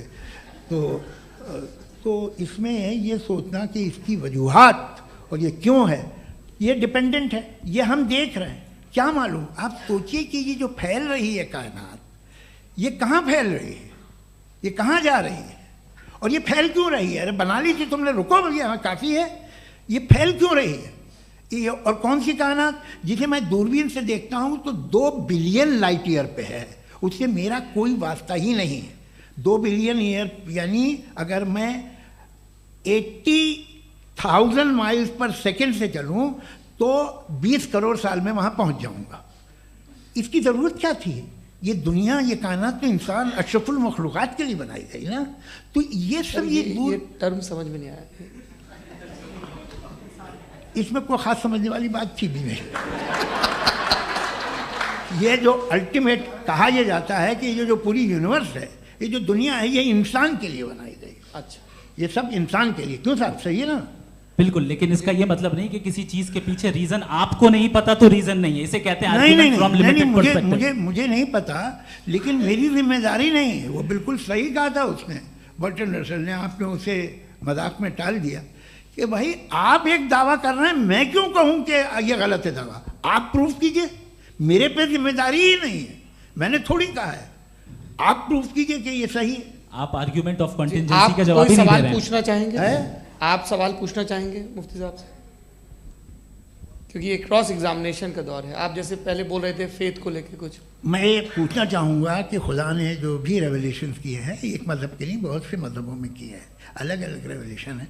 कहीं कुछ एक बातें हैं, कॉन्ट्रडिक्शन भी है आपस में, कहीं कुछ आप कर सकते हैं, कहीं कुछ नहीं कर सकते। ऐसा नहीं है कि सबकी कोड ऑफ मॉरल एक है। तो ये किस्सा क्या है? अब आप ये देखिए कि मुझे कभी कभी लगता है कि ये जो फुटबॉल फाइनल होता है, लाखों लोग होते हैं, फिर वो टीवी कवर कर करोड़ों लोग, अगर उसमें खुदा की एक बूमिंग आवाज़ आ जाती, मैं गॉड हूँ, तो सारे लोग अभी सुन लेते और टीवी पे भी सुन लेते, किस्सा ख़त्म होता। ये इतनी राजदारी क्या है कि तुम सामने कुछ तो सबूत दे दो हमें सॉलिड। ये कह रहा साहब ये यूनिवर्स कैसे बनी, इससे मसला क्या हल होगा? मैं पूछूंगा आपसे खुदा कैसे बना? क्यों नहीं पूछूंगा कैसे बना? बल्कि वो तो कायनात से कहीं ज़्यादा इंटेलिजेंट है, कायनात से कहीं ज़्यादा कॉम्प्लेक्स। जी वो हमेशा से है, आप कहेंगे मैं मान लूँगा। अच्छा, दोयम वो कादिर मुतलक, यानी कादिर मुतलक का मतलब ओमनीपोटेंट, वो जो चाहे कर सकता है। आपको नौकरी दिलवा सकता है, आपकी अच्छी जगह शादी करवा सकता है, आपके पड़ोसी का मुकदमा हरवा सकता है, आपको जिता सकता है, सब काम करता है। थोड़ा सा माइक क्लोज जी। वो इस दुनिया को चला कैसे रहा है? ये दुनिया कैसे चल रही है? आपको इस पर हैरत नहीं होती? या क़यामत के बाद कभी एक जस्टिस होगा, जब ये बच्चा मर चुका होगा जिसकी धज्जियाँ उड़ गई बम से, इसको इंसाफ मिलेगा तब? अच्छा, अब जवाब दूं? हाँ दीजिए। मैं वही इसीलिए आप की तरफ आता। सबसे पहले आपने रेवलेशन और स्क्रिप्चर्स की बात की, इस पे मैं बात कर सकता हूं लेकिन आज नहीं करूंगा चूंकि वक्त कम है, कभी और इस पे डिस्कस करेंगे। मैं तैयार हूं उस पे भी बात करने के लिए। ये अभी से राउंड 2 की भूमिका तय हो रही है। Does God exist round 2? चूंकि आज गॉड के एग्जिस्टेंस पे बात है तो मैं उसी के रिलेटेड जो है आपके सवालात को एंटरटेन भी करूंगा और मैं भी पूछूंगा। आपने कहा कि आपने साबित ही नहीं किया, जबकि आर्ग्यूमेंट ऑफ कॉन्टिंजेंसी बुनियादी आर्ग्यूमेंट है। आप मुझे कॉन्टिंजेंसी का मतलब बताइए, आपका मतलब क्या? कॉन्टिंजेंसी कॉन्टिंजेंसी का मतलब यह हुआ कि हर वो वजूद जो किसी भी चीज का पाबंद है, हर वो वजूद या हर वो चीज जो अपने एग्जिस्टेंस में किसी भी चीज के पाबंद है और उससे बाउंड है, उसको उसकी ज़रूरत है, उस पर डिपेंड करती है, तो जाहिर सी बात है कि उसका कोई ना कोई कॉज होता है। ये तो अक्ल की बात है।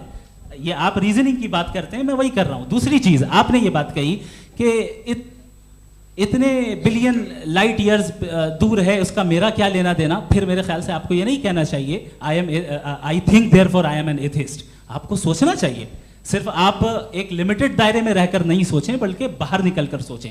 आपने तीसरा सवाल किया, आपने 2-3 सवाल एक साथ। ऐसी बातें ना कीजिए, कुछ लोगों को इतराज हो जाएगा आप पे कि आप कुछ भी सोचिए, ये इजाज़त आपको है नहीं, मुझे है।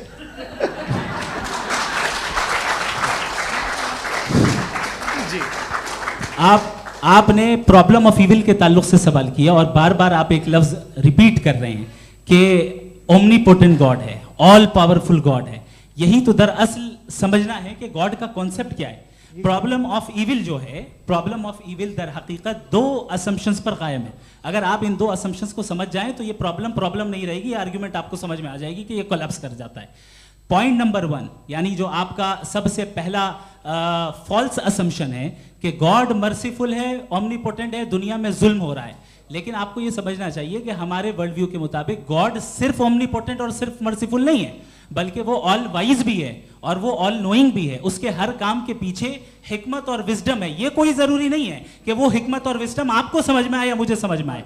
अगर आप जो समझ रहे हैं उसके मुताबिक आप फैसला कर रहे हैं, ये लिमिटेड पर्सपेक्टिव से आर्ग्यूमेंट है। और इस चीज को हम अपनी दुनिया में, अपने लाइफ में, डेली लाइफ में इस प्रिंसिपल को एक्सेप्ट करते हैं। हम जब किसी डॉक्टर के पास जाते हैं, डॉक्टर के पास जाकर वो अगर उसने हमें कोई दवाई दी है तो हम ये तो नहीं कहते कि जब तक आपके पास जितना नॉलेज और जितना विजडम नहीं है, आपने क्यों ये दवाई दी है, तब तक हम इस चीज को एक्सेप्ट नहीं करेंगे।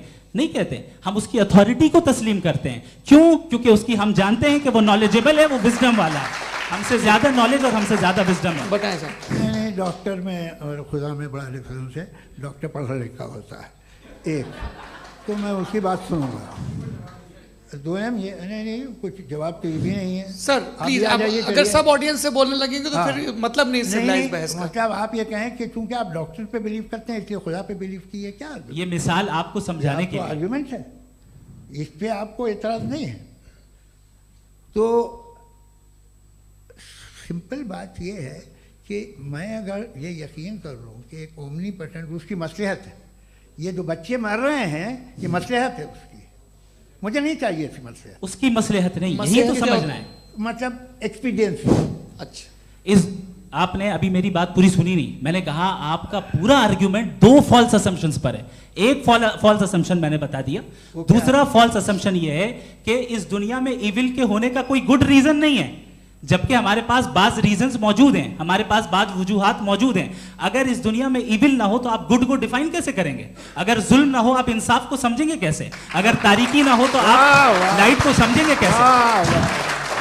बहुत अच्छे। अभी और सुन लें, अभी और बाकी है। ये तो बात बहुत पसंद आई साहब मुझे कि जब तक रेप ना हो तब तक औरतों की इज्जत का ख्याल आपने मेरा जवाब पूरा सुना ही नहीं। जब तक के बच्चों का कत्ल ना किया जाए तब तक आपको बच्चों की मासूमियत की इज्जत। आपने पूरा जवाब सुना ही नहीं। क्या बात है, क्या आपने नुक्ता निकाला? आपने पूरा जवाब सुना ही नहीं। आप सुन लें, मेरी बात सुन लें।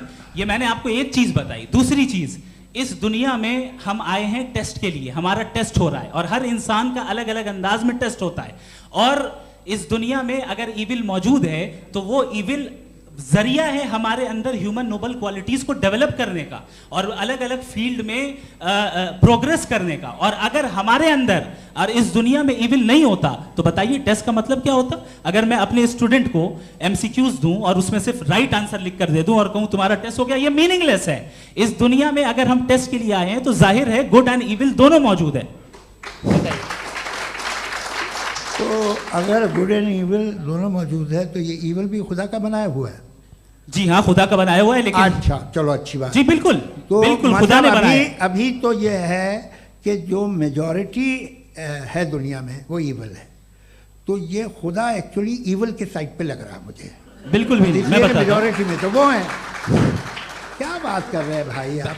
कोई भी जो मुंसिफ होगा, चाहे आपका अपना घर हो जिसके आप सबसे बड़े हैं, चाहे आपकी ऑर्गेनाइजेशन हो जो आप चलाते हैं, वहां पर आप इविल रखेंगे साबित करने को कि बाकी लोग शरीफ हैं? मेरी बात सुनिए, क्या ये आर्ग्यूमेंट ही गलत है? अगर कि जब तक के कोई इविल नहीं होगा तब तक के शरीफ आदमी शरीफ नहीं लगेगा। अगर एग्जामिनर गलत ऑप्शन दे रहा है तो एग्जामिनर इविल नहीं हो गया, जो गलत ऑप्शन को सेलेक्ट कर रहा है वो फेल होगा। क्रिएटर ने इविल को बनाया है लेकिन वो इविल नहीं है। अच्छा सुनिए मेरी बात, लेट मी कंप्लीट सर। जी जी। क्रिएटर ने इविल को बनाया है टेस्ट के लिए, वो इविल नहीं है। इविल वो होगा जो उसे इख्तियार करेगा। छुरी को बनाने वाला गलत नहीं होता है, छुरी का गलत इस्तेमाल करने वाला गलत होता है।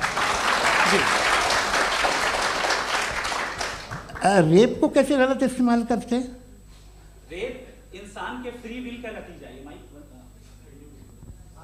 ये रेप कैसे गलत इस्तेमाल होता है, ये मुझे अब सुन ले, अब सुन ले, गलत इस्तेमाल होता है। हाँ मैं बता रहा हूँ ना, कैसे गलत मैं बता रहा हूँ जी। कि जो इविल इस दुनिया में मौजूद है उसके कई सारे तरीके हैं। एक तरीका इंसान का अपना फ्री विल है। अब अगर कोई रेपिस्ट रेप कर रहा है तो इसका गॉड का कसूर नहीं है, वो अपने फ्री विल का गलत इस्तेमाल कर रहा है, उसको सजा मिलनी चाहिए। अच्छा। और उसी के लिए जहन्नम बनाई गई है।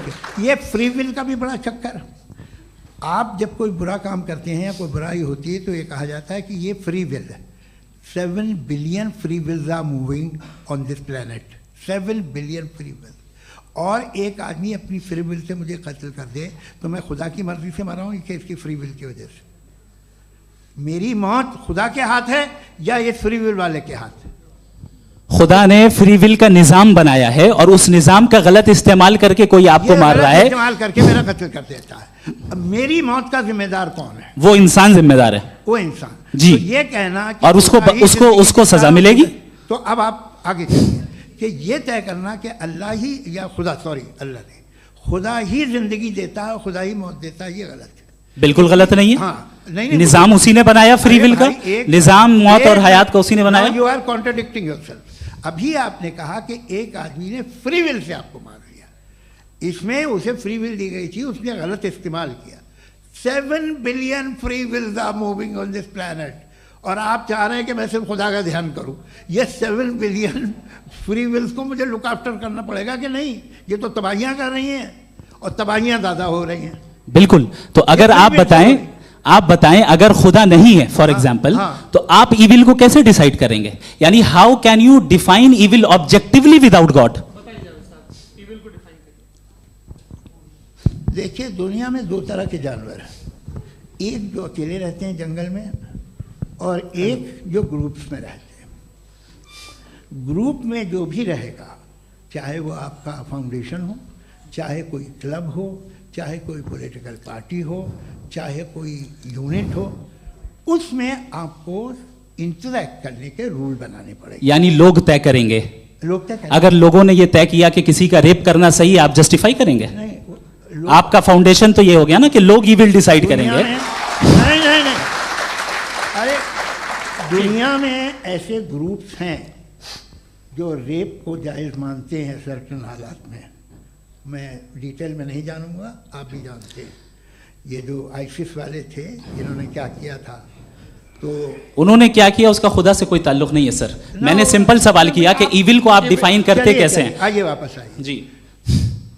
आप साथ में तभी रह सकते हैं जब कुछ आप ऐसे उसूल डेवलप करें जिसमें हर एक का बेसिक तहफ़्फ़ुज़, हर एक का बेसिक राइट हो और हर एक को कोई आराम मिले। यही तरीक़ा है किसी भी ऑर्गेनाइजेशन जिसमें एक से ज़्यादा लोग हैं और वो ऐसे चलती है ज़िंदगी। उसमें अगर आप गड़बड़ करेंगे तो तबाही होगी, नुकसान होगा, बर्बादियाँ आएंगी। और अगर उसमें आप घर ले लीजिए ना, एक हस्बैंड है, एक वाइफ है, बच्चे हैं, वालदा भी हैं, 2 बहनें भी हैं, एक भाई भी है। अब इसमें कोई निज़ाम आपको चाहिए साथ में रहने का, और एक दूसरे पे भरोसा रहे, एक दूसरे के बहीख्वाह हों, एक दूसरे की मदद करें, ऐसी जिंदगी। सर आपकी बात आ गई। आप ये कह रहे हैं कि लोग डिसाइड करेंगे क्या सही है क्या गलत है, यही है? मेजॉरिटी डिसाइड करेगी क्या सही है क्या गलत है? अरे भाई बिल्कुल। मेजॉरिटी अगर ये कहे कि नाजी जर्मनी के साथ जिस तरह मेजॉरिटी थी कि जेनोसाइड करना सही है, आप जस्टिफाई करेंगे? उस वक्त आपका ये सवाल सिर्फ उसके बाद क्लोजिंग। हाँ, उस वक्त प्लेनेट पे जो लोग थे, उनमें कितने लोग हिटलर को सही समझते? अच्छा, प्लेनेट की मेजॉरिटी तय करेगी, सोसाइटी की नहीं। प्लेनेट की मेजॉरिटी गॉड के एग्जिस्टेंस को सही मानती है, आप क्यों नहीं मानते? ये हेलो ये क्रॉस क्वेश्चन का राउंड यहाँ पर समाप्त होता है। और ये बड़ा अच्छा है कि इस तरह से फ्रेगमेंट कर दिया गया है ताकि जो मरकरी ऊपर जा रहा है नीचे जवाब दे दूं जी। प्लेनेट की ज़्यादातर मेजॉरिटी कुछ दूसरे मजहबों के खुदा को मानती है। आप उन्हें क्यों नहीं? आप तो मेजॉरिटी की बात कर रहे हैं। अच्छा, ये क्लोजिंग आप ये कह रहे हैं इविल और गुड को डिसाइड मेजॉरिटी करेगी, मेजॉरिटी जो कर दे वो सही हो जाएगा। क्लोजिंग इसको जैसा आप ही लोगों ने तय किया है उसी फॉर्मेट को फॉलो कर लेते हैं। हाँ भाई, मैंने तो भले लोगों पे एतबार किया और तब मॉडरेशन तय किया। जी, आपके पास 5 मिनट का वक्त है, क्लोजिंग आर्ग्यूमेंट है, उसके बाद हम ऑडियंस से क्वेश्चन आंसर लेंगे जावेद साहब के क्लोजिंग आर्ग्यूमेंट के बाद। ओके, टाइम स्टार्ट्स बहुत शुक्रिया जी। हमारा जो टॉपिक है डज गॉड एग्जिस्ट, मैं इस पे इतने एकेडमिक तैयारी करके आया था, मुझे था कि मैंने सोचा था कि कई सारे मैं आर्ग्यूमेंट्स दूंगा, लेकिन वक्त की भी किल्लत और जावेद साहब बार बार इधर उधर चले जा रहे थे तो उसको भी थोड़ा एंटरटेन करना पड़ गया। डज गॉड एग्जिस्ट पे मैं एक ही आर्ग्यूमेंट दे पाया, आर्ग्यूमेंट्स बहुत हैं और डेफिनेटिव आर्ग्यूमेंट्स हैं, और मेरे आर्ग्यूमेंट को किसी एक राउंड में भी इन्होंने एंटरटेन नहीं किया और रेफ्यूट नहीं किया, एक राउंड में भी नहीं, एक राउंड में भी नहीं, और ना ही अभी आपका क्लोजिंग आर्ग्यूमेंट आएगा, नहीं वो बता देना। Argument of contingency sir. अरे मैं आपसे कई बार कह चुका हूं कंटीजेंसी का मतलब अब मैं कैसे समझाऊं आपको, आपस में हाँ, आप और कितने आसानी से समझाऊं मैं, मुझे तो नहीं समझ में आ रहा है। आप अपनी आर्ग्यूमेंट ऑफ कंटीजेंसी उर्दू में बोल सकते हैं। हाँ, आप अपनी बात पूरी कर लें जी, आखिरी 4 मिनट। दूसरी चीज, just a minute please ma'am, can I talk? दूसरी चीज ये है कि आपने एक तो इसका जवाब नहीं दिया, दूसरा आपने गॉड के ना होने पर कोई डेफिनेटिव आर्ग्यूमेंट नहीं दिया, सिर्फ मजहब पे बात कर रहे हैं आप। मजहब तो आज हमारा टॉपिक ही नहीं था, आज तो हमारा टॉपिक हो, आप मजहब से ले लेकर आईएस तक चले गए। भाई हमारा क्या ताल्लुक है उससे, वी कंडेम देम, और उसका गॉड से क्या ताल्लुक है? अगर कोई गलत काम कर रहा है, किसी ने किसी को कत्ल किया, किसी ने किसी का रेप किया, उसको सजा मिलनी चाहिए, और आपके पास कोई भी rational strong foundation of morality नहीं है। आपने कहा कि मेजॉरिटी तय करेगी सोसाइटी की, वो सही होगा। मैंने कहा हिटलर को, फिर आप सही कहेंगे नहीं नहीं नहीं नहीं, प्लैनेट की सोसाइटी की मेजॉरिटी तय करेगी। तो प्लैनेट की मेजॉरिटी गॉड के एग्जिस्टेंस को मानती है, आप कह रहे हैं ये रिलीजियस है, तो यानी आपके पास कोई स्ट्रॉन्ग फाउंडेशन नहीं है ऑब्जेक्टिव मोरालिटी का। ऑब्जेक्टिव मोरालिटी का अगर कोई फाउंडेशन है तो वो सिर्फ गॉड है, गॉड है, गॉड है। Thank you ji.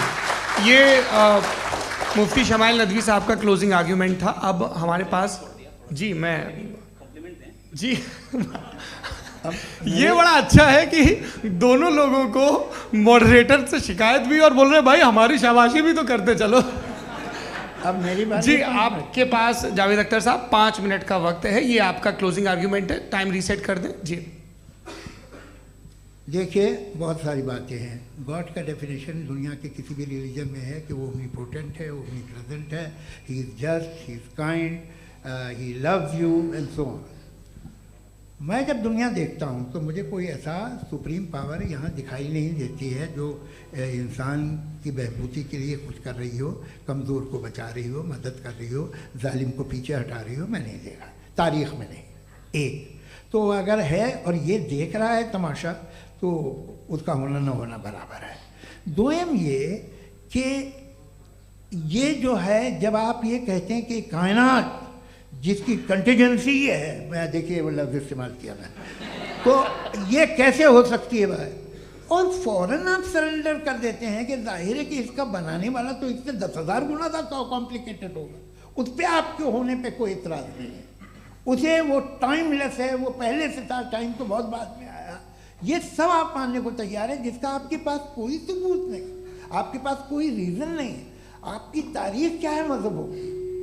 बिलीफ की, जो खुदाओं का बिलीफ है, ये कॉन्स्टेंटली गलत साबित होता रहा है। मतलब आप कहें कि अरिस्टोटल के ज़माने में तो सब जाहिल थे, वो भी इतने ही यकीन से खुदा पे यकीन रखते थे, जो अब नहीं रहा, ये भी नहीं रहेगा। आप लिख लीजिए, और इसके आसार आपको दुनिया में दिखाई देना शुरू हो चुके हैं।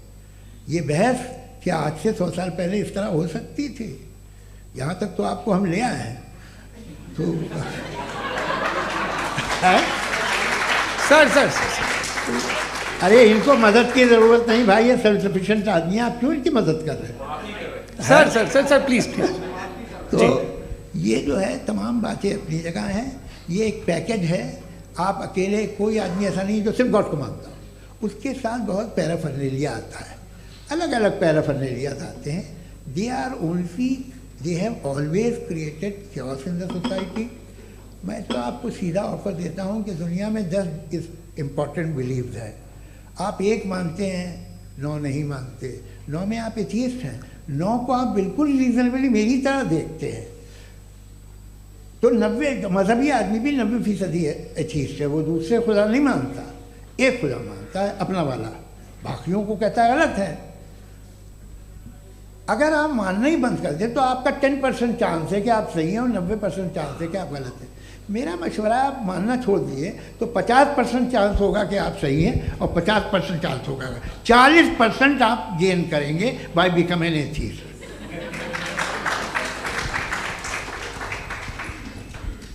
ये एक फरसूदा ख्याल है, ये ख़त्म हो रहा है।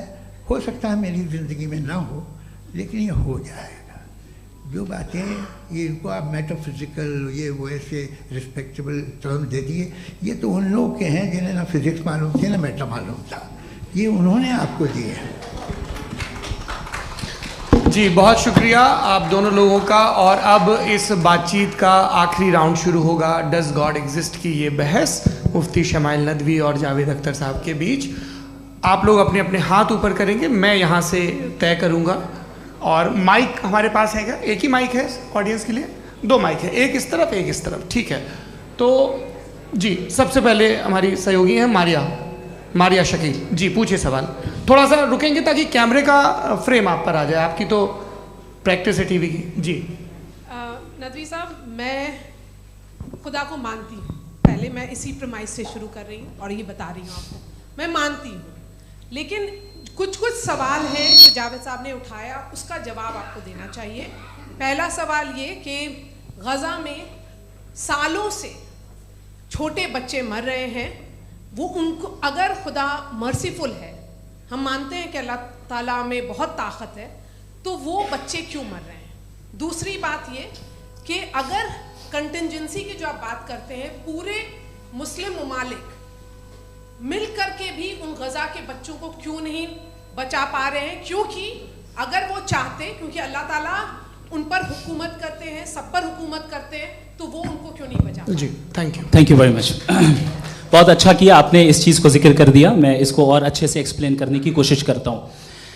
देखें, जहाँ तक आपने कहा कि गज़ा के बच्चों को मारा जा रहा है, देखें 2 वर्ल्ड व्यू है, एक एथीस्टिक वर्ल्ड व्यू, एक थीस्टिक वर्ल्ड व्यू है। बच्चे मर रहे हैं दोनों वर्ल्ड व्यू में, लेकिन हमारा वर्ल्ड व्यू कह रहा है कि रिकॉम्पेंस है, ये कह रहे हैं कि उनका मरना बेकार जाने वाला है, कोई उसका रिकॉम्पेंस नहीं है, चूंकि इनके यहाँ आखिरत और अल्लाह का कोई तसव्वुर या गॉड का कोई तसव्वुर नहीं है। आपने ये सवाल किया कि गॉड मर्सीफुल है, क्यों नहीं रोकता? ये मैंने बताया कि ये मिसकंसेप्शन है लोगों के दरमियान कि गॉड को सिर्फ मर्सीफुल और ओमनीपोटेंट समझते हैं। गॉड के सिर्फ यही 2 एट्रीब्यूट्स नहीं हैं, गॉड के कई सारे एट्रीब्यूट्स हैं, उनमें से अल हकीम भी है, उनमें से ऑल वाइज भी है, ऑल नोइंग भी है। लिहाजा अगर इस दुनिया में किसी को तकलीफ आ रही है और गॉड उसको नहीं रोक रहा है, वो इसलिए नहीं रोक रहा है चूंकि इंसानों को फ्री विल दिया गया है। ठीक इसी तरीके से अगर एक डॉक्टर किसी छोटे बच्चे को इंजेक्शन लगा रहा है, उसे तकलीफ पहुंच रही है, उसके लिमिटेड पर्सपेक्टिव के एतबार से ये गलत हो रहा है और डॉक्टर बुरा है। लेकिन जब आप ब्रॉडर पिक्चर को देखेंगी, आपके और हमारे पास सिर्फ एक पिक्सल है, हमें इतना नजर आ रहा है कि गज़ा में कत्ल हो रहा है, लेकिन इसके पीछे कितना रिकॉम्पेंस उनको मिलने वाला है, पूरा पिक्चर गॉड के पास है। तो एक पिक्सल से आप पूरे पिक्चर को कभी भी जज नहीं कर सकती। आप इसमें कुछ जोड़ना चाहेंगे? आपको कुछ बोलना है इसमें? भैया आपने बहुत अच्छा जस्टिफिकेशन दिया, या आप वो जो वहाँ के प्राइम मिनिस्टर इजराइल के उन्हें भेजिए, वो बहुत खुश होंगे। आप जस्टिफिकेशन दे देना कि अगर गॉड नहीं है तो बच्चे क्यों मर रहे हैं, आप बताएं। वो ये सवाल पूछ रहे हैं कि अगर आप ईश्वर का अस्तित्व नहीं मानते हैं तो उन बच्चों की मौत को आप कैसे इंटरप्रेट करते हैं? भाई ये दुनिया जो है, जो ताकतवर लोग होते हैं वो एक नाइंसाफ़ी करते हैं। तो ये अच्छा काम है आपके नज़दीक, तो नेचर नाइंसाफ़ी पे मबनी है। अरे मेरे भाई, आप नेचर की कहाँ बात कर, मैं तो इंसान की बात कर रहा हूं। तो फिर जब मैं इंसान की बात कर रहा था, आप नेचर की बात करने लग गए। क्रॉस एग्जामिनेशन नहीं, हाँ अब आप मुझे बोलने नहीं देंगे तो अलग बात है, आप बोलिए, मुझे कोई जल्दी नहीं। जी नहीं, ये क्रॉस एग्जामिनेशन मुझे बोल तो लेने दीजिए। जी बोलिए। क्या बात ये है कि ह्यूमन सोसाइटी तभी साथ में रह सकती है जब वो मोहब्बत से, एकता से, एक दूसरे के एहतराम करके रहे। इसके अलावा पॉसिबल नहीं है, अकेले तो इंसान रह नहीं सकता। वहाँ पर कुछ लोग हैं जो फाउल करते हैं, वो फाउल हमेशा से तारीख में होता आया है। आज ये हो रहा है, जो हो रहा है बहुत बुरा हो रहा है, बहुत जालिमाना है, बहुत जाबराना है। उसको आप कहें कि ये बच्चों को कॉम्पनसेशन मिल जाएगा या इसकी इंजेक्शन है, इंजेक्शन तो हेल्थ के लिए दिया जाता है। आप ये कह रहे हैं कि ये बच्चों की जो धज्जियाँ उड़ रही हैं ये इंजेक्शन है, ये टेस्ट है, ये टेस्ट है, और उस टेस्ट में उनको ऐसा रिकॉम्पेंस मिलेगा जो आपके तस्वुर के बाहर है। ये आप 3 बरस के बच्चे को बारूद से उड़ा के टेस्ट ले रहे हैं? वाह! वो नहीं ले रहा है, खुदा नहीं उड़ा रहा है, इजराइल उड़ा रहा है जी। ये तो उसको कंडेम करें। अगला सवाल लेते हैं प्रोफेसर पुरुषोत्तम अग्रवाल। मुफ्ती साहब, एक निवेदन आपसे है कि कम से कम थोड़ा सा माइक क्लोज एक रिलीजियस और फिलॉसफिकल कर मैम प्लीज। एक रिलीजियस और फिलोसॉफिकल ट्रेडिशन है जो ब्रह्मांड को यानी यूनिवर्स को ही अंतिम मानती है। सर्वम खलु इदम ब्रह्मम, this is Chandogya Upanishad, and it completely rules out the existence और नेसेसिटी, आपके शब्दों में necessity of a creator. The creation itself is the creator. तो एक मिनट प्लीज। दूसरा जो सवाल आपने अभी जो आप बार बार कह रहे हैं कि भगवान विद्वान भी है, वाइज, सब जानने वाला, तो अगर विजडम में दुनिया भर के पापों और अत्याचारों को बर्दाश्त करना शामिल है, तो फिर इसका मतलब ये हुआ कि अगर मैं फ्री विल से उसको अपोज करता हूं तो ईश्वर की विजडम और मेरी फ्री विल में कॉन्ट्राडिक्शन है। Because when I am opposing whatever is happening in Gaza, then I am opposing the God's will और God's wisdom.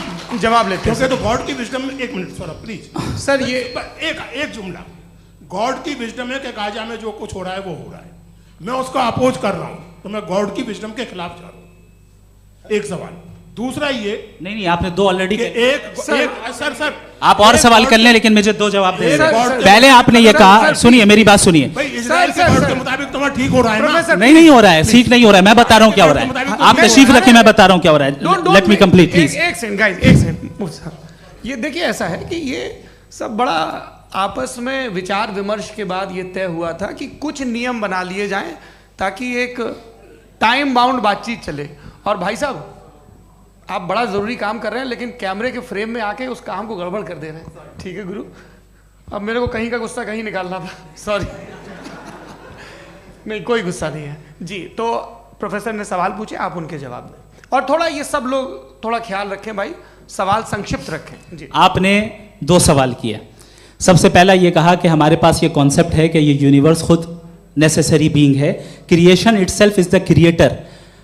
How irrational is this कि मैं एग्जिस्ट करूंगा बाद में, लेकिन अभी एग्जिस्ट कर भी रहा हूं, यानी एक ही टाइम में एग्जिस्ट भी कर रहे हैं, नहीं भी कर रहे हैं। This is not true. दूसरी चीज आपने कहा कि अगर इजराइल में, सॉरी माफ कीजिएगा, Israel doesn't exist, occupied Palestine में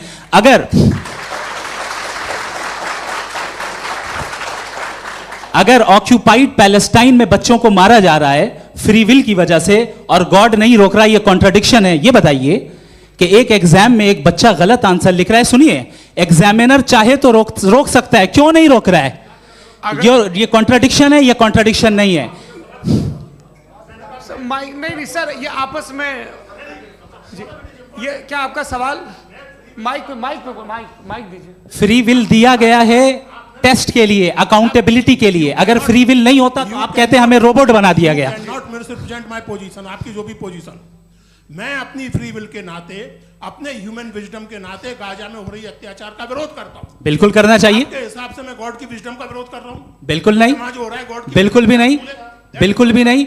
उसका वहां पर गाजा में कत्ल होना ये इंसानों के गलत इस्तेमाल का नतीजा है, फ्री विल के इस्तेमाल का नतीजा है। गॉड इसका हुक्म नहीं देता, उससे रोकता है। यही तो मसला है ना, आपके लिए कॉन्सेप्ट क्लियर है? नहीं भाई, आपने तो बताया था इंजेक्शन लगाने से बच्चे को तकलीफ होती है, ये इंजेक्शन लगा। सर आप ऐसे रेटोरिक स्टेटमेंट दें तब तो कोई मसला नहीं समझते रहेंगे। This is a rhetoric statement, this is not a logical argument sir. I am sorry.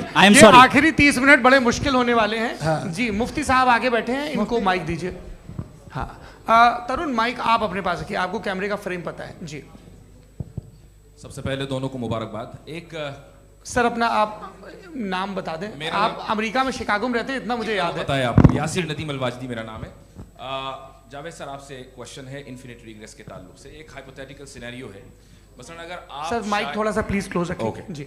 अगर आप शायर इसलिए हैं कि आपके कोई उस्ताद शायर थे, और वो इसलिए शायर थे कि उनके कोई उस्ताद शायर थे, और इसी तरीके से हम माजी में पीछे चलते चलते चले जाएं और कहीं ना रुके, तो माफ कीजिएगा आप कभी शायर नहीं हो सकते। लेकिन आप शायर हैं, आपका शायर एग्जिस्ट करता है, इसका मतलब ये है कि आप कहीं ना कहीं रुके हैं। तो मेरा सवाल ये है कि क्या आप इन्फिनिट रिग्रेस ऑफ कॉजेस को लॉजिकल फैलेसी मानते हैं या नहीं मानते? हाँ या ना?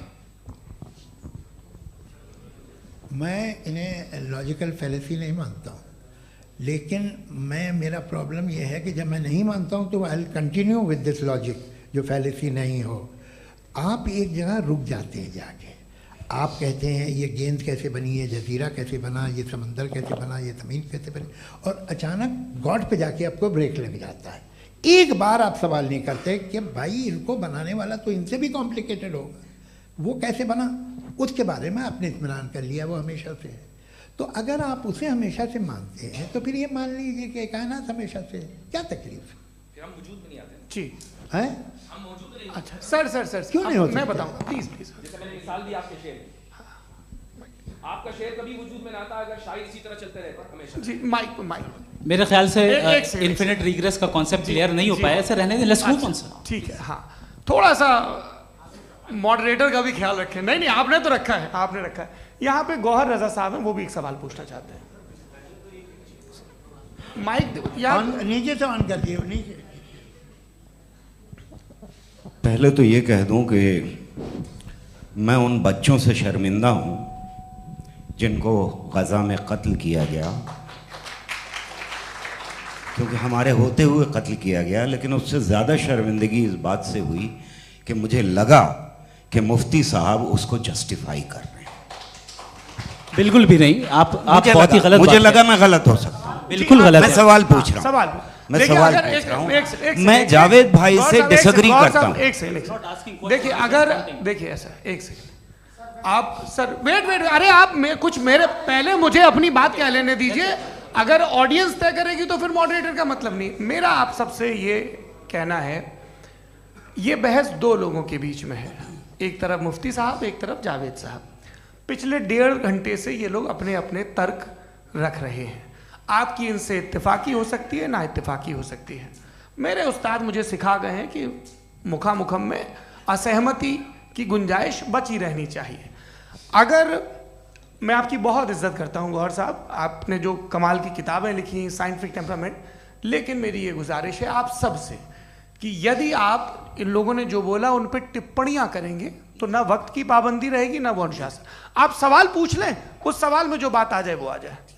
मैं जावेद साहब से डिसएग्री करता हूं, इसलिए जावेद साहब से सवाल पूछ रहा हूं। आपका सवाल जावेद अख्तर साहब से। और सवाल ये है मेरा कि जावेद साहब ने कई बार लॉजिक का इस्तेमाल किया कि साइंस में लॉजिक है और रिलीजन में लॉजिक नहीं है। मेरा ख्याल ये है कि रिलीजन में भी लॉजिक है, लेकिन उस लॉजिक की बेसिस ये है कि आप रुक जाते हैं, जिसका जिक्र जावेद साहब ने बार बार किया, यानी खुदा के तसव्वुर पे आते हुए, गॉड के तसव्वुर पे आते हुए रुक जाते हैं।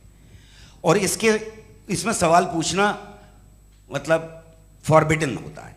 सवाल ये है कि क्या जावेद साहब इससे एग्री करते हैं कि साइंस की लॉजिक अलग है और रिलीजन की लॉजिक अलग है?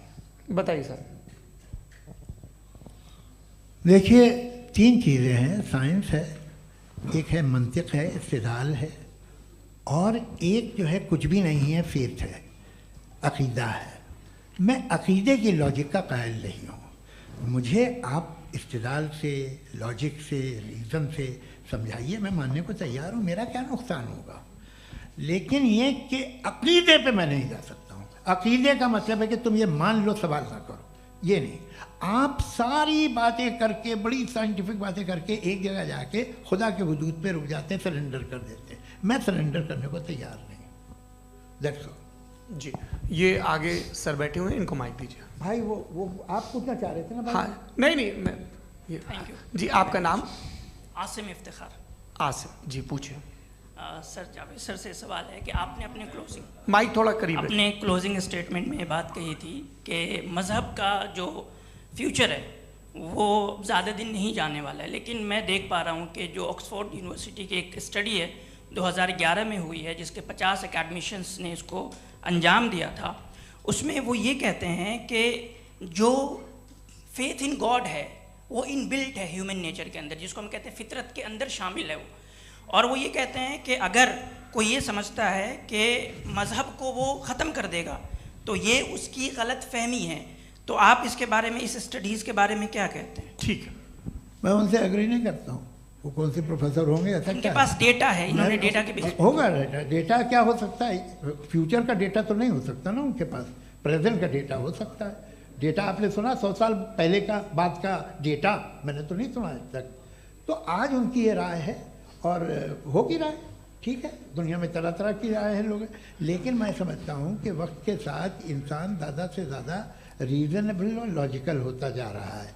आज आप देखिए वेस्टर्न यूरोप में क्या परसेंटेज है नॉन बिलीवर्स की, बहुत हाई, वहाँ चर्च खाली पड़े होते हैं। तो अल्टीमेटली तो इंसान कोई ऐसी बात बहुत अरसे तक नहीं मान सकेगा, चाहे गलत या सही, जो उसे उसके दिमाग को, उसके जहन को, उसके लॉजिक को अपील न करे।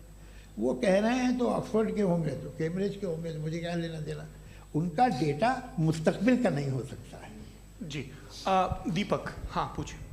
मैं आऊँगा अभी, पीछे की साइड भी आऊँगा, माइक वहीं भेजूंगा 2-3 साल के लिए। जी जावेद साहब, आपसे सवाल है। नमस्ते। अरे भाई सर, अगर आप ही लोग तय करना है तो फिर 200 लोग तय कर लें। नहीं sir, please don't do this sir, everybody has a right sir, but we can only take selected questions. No sir, ये यंग लोग भी हैं तो इनकी ये अब उतने यंग, भाई आप यंग हैं कि नहीं हैं? वो कह रहे हैं वो भी यंग हैं साहब, आप उनकी नौजवानी पर दावा उनको ही करने थे। हाँ मुफ्ती साहब आप यंग, हाँ पूछे। अरे भैया सर मेरा सवाल ये है, कुछ इनसे भी तो पूछो जी। नहीं, बस आपसे एक सवाल है। जैसे थीस्टो के पास अपने जो ईश्वर को मानते हैं उनके पास अपने सोशल गेट टुगेदर्स हैं, 5 रोज़ आज क्रिसमस आने वाला है, होली है, दिवाली है, ईद है। एथिस्ट क्या ऑफर कर रहे हैं? मतलब मैं इनकी दुकान से बोलूं मैं आना चाहता हूं उस तरफ, पर मैं अट्रैक्ट नहीं हो पा रहा हूं। मैं सोशल गेट टुगेदर्स क्या है आपके पास? वो ये कह रहे हैं कि जो धार्मिक लोग हैं, अलग अलग धर्म के लोग, उनके उत्सव त्योहार कांग्रेगेशन बहुत हैं। अब आपको मैं एक सुनाता हूँ, यहाँ हिस्टोरियन भी बैठे हैं, मृदुला जी आप बताइएगा सही है क्या। ये एक कॉन्स्टेंटाइन, एक ग्रीक रोमन बादशाह था जो क्रिश्चियनिटी आने के 400 साल बाद उसने डिसाइड किया कि मैं क्रिश्चियन हो जाऊंगा, मेरी पूरी स्टेट कैंसिल हो जाएगी। उस ज़माने में ऐसे ही होता था, राजा जो धर्म इख्तियार करता था वो जनता भी कर लेती थी, इसलिए कि वो हो गया था बैंकरप्ट, और उसे जो मेडिटेरियन कोस्ट के रिच क्रिश्चियन वो थे मर्चेंट, उससे पैसा चाहिए था। तो उसने कहा यार क्रिश्चियन हो जाओ। तो उसने अपने वजीर से कहा कि भाई ये हिस्ट्री है कि अब हम लोग क्रिश्चियन हो जाते हैं। पहले सर हो जाएंगे, कोई प्रॉब्लम नहीं है, लेकिन एक प्रॉब्लम ये है कि 17 दिसंबर से 25 दिसंबर तक जो पेगन फेस्टिवल होता, जो पेगन्स थे वो लोग, जो फेस्टिवल होता है वो बंद हो जाएगा, इसलिए कि हम क्रिश्चियन हो गए तो होगा नहीं। तो वो बच्चों को बहुत बुरा लगेगा, पब्लिक को बहुत इन्जॉय करते हैं, खासतौर से 25 को मेन डे। उसने कहा हाँ ये तो सही कह रहे हो, ये जीसस क्राइस्ट की पैदाइश कब थी? कहते साहब वो अप्रैल में थी। नहीं कट करो, वो 25 दिसंबर को है, ये हकीकत है जी। और 400 साल बाद क्रिश्चियनिटी के अप्रैल से दिसंबर ले आए, और इसलिए कि यहाँ पेगन फेस्टिवल होता था। अब मनाते हैं आप आराम से। ये जो सारे फेस्टिवल हैं ये रिलीजन से, हर एक को एक इंटरटेनमेंट डिपार्टमेंट चाहिए होता है अपनी कंपनी चलाने के लिए। तो ये रिलीजन ने, ये सेकुलर त्यौहार थे जिन्हें रिलीजन्स ने ले लिया है।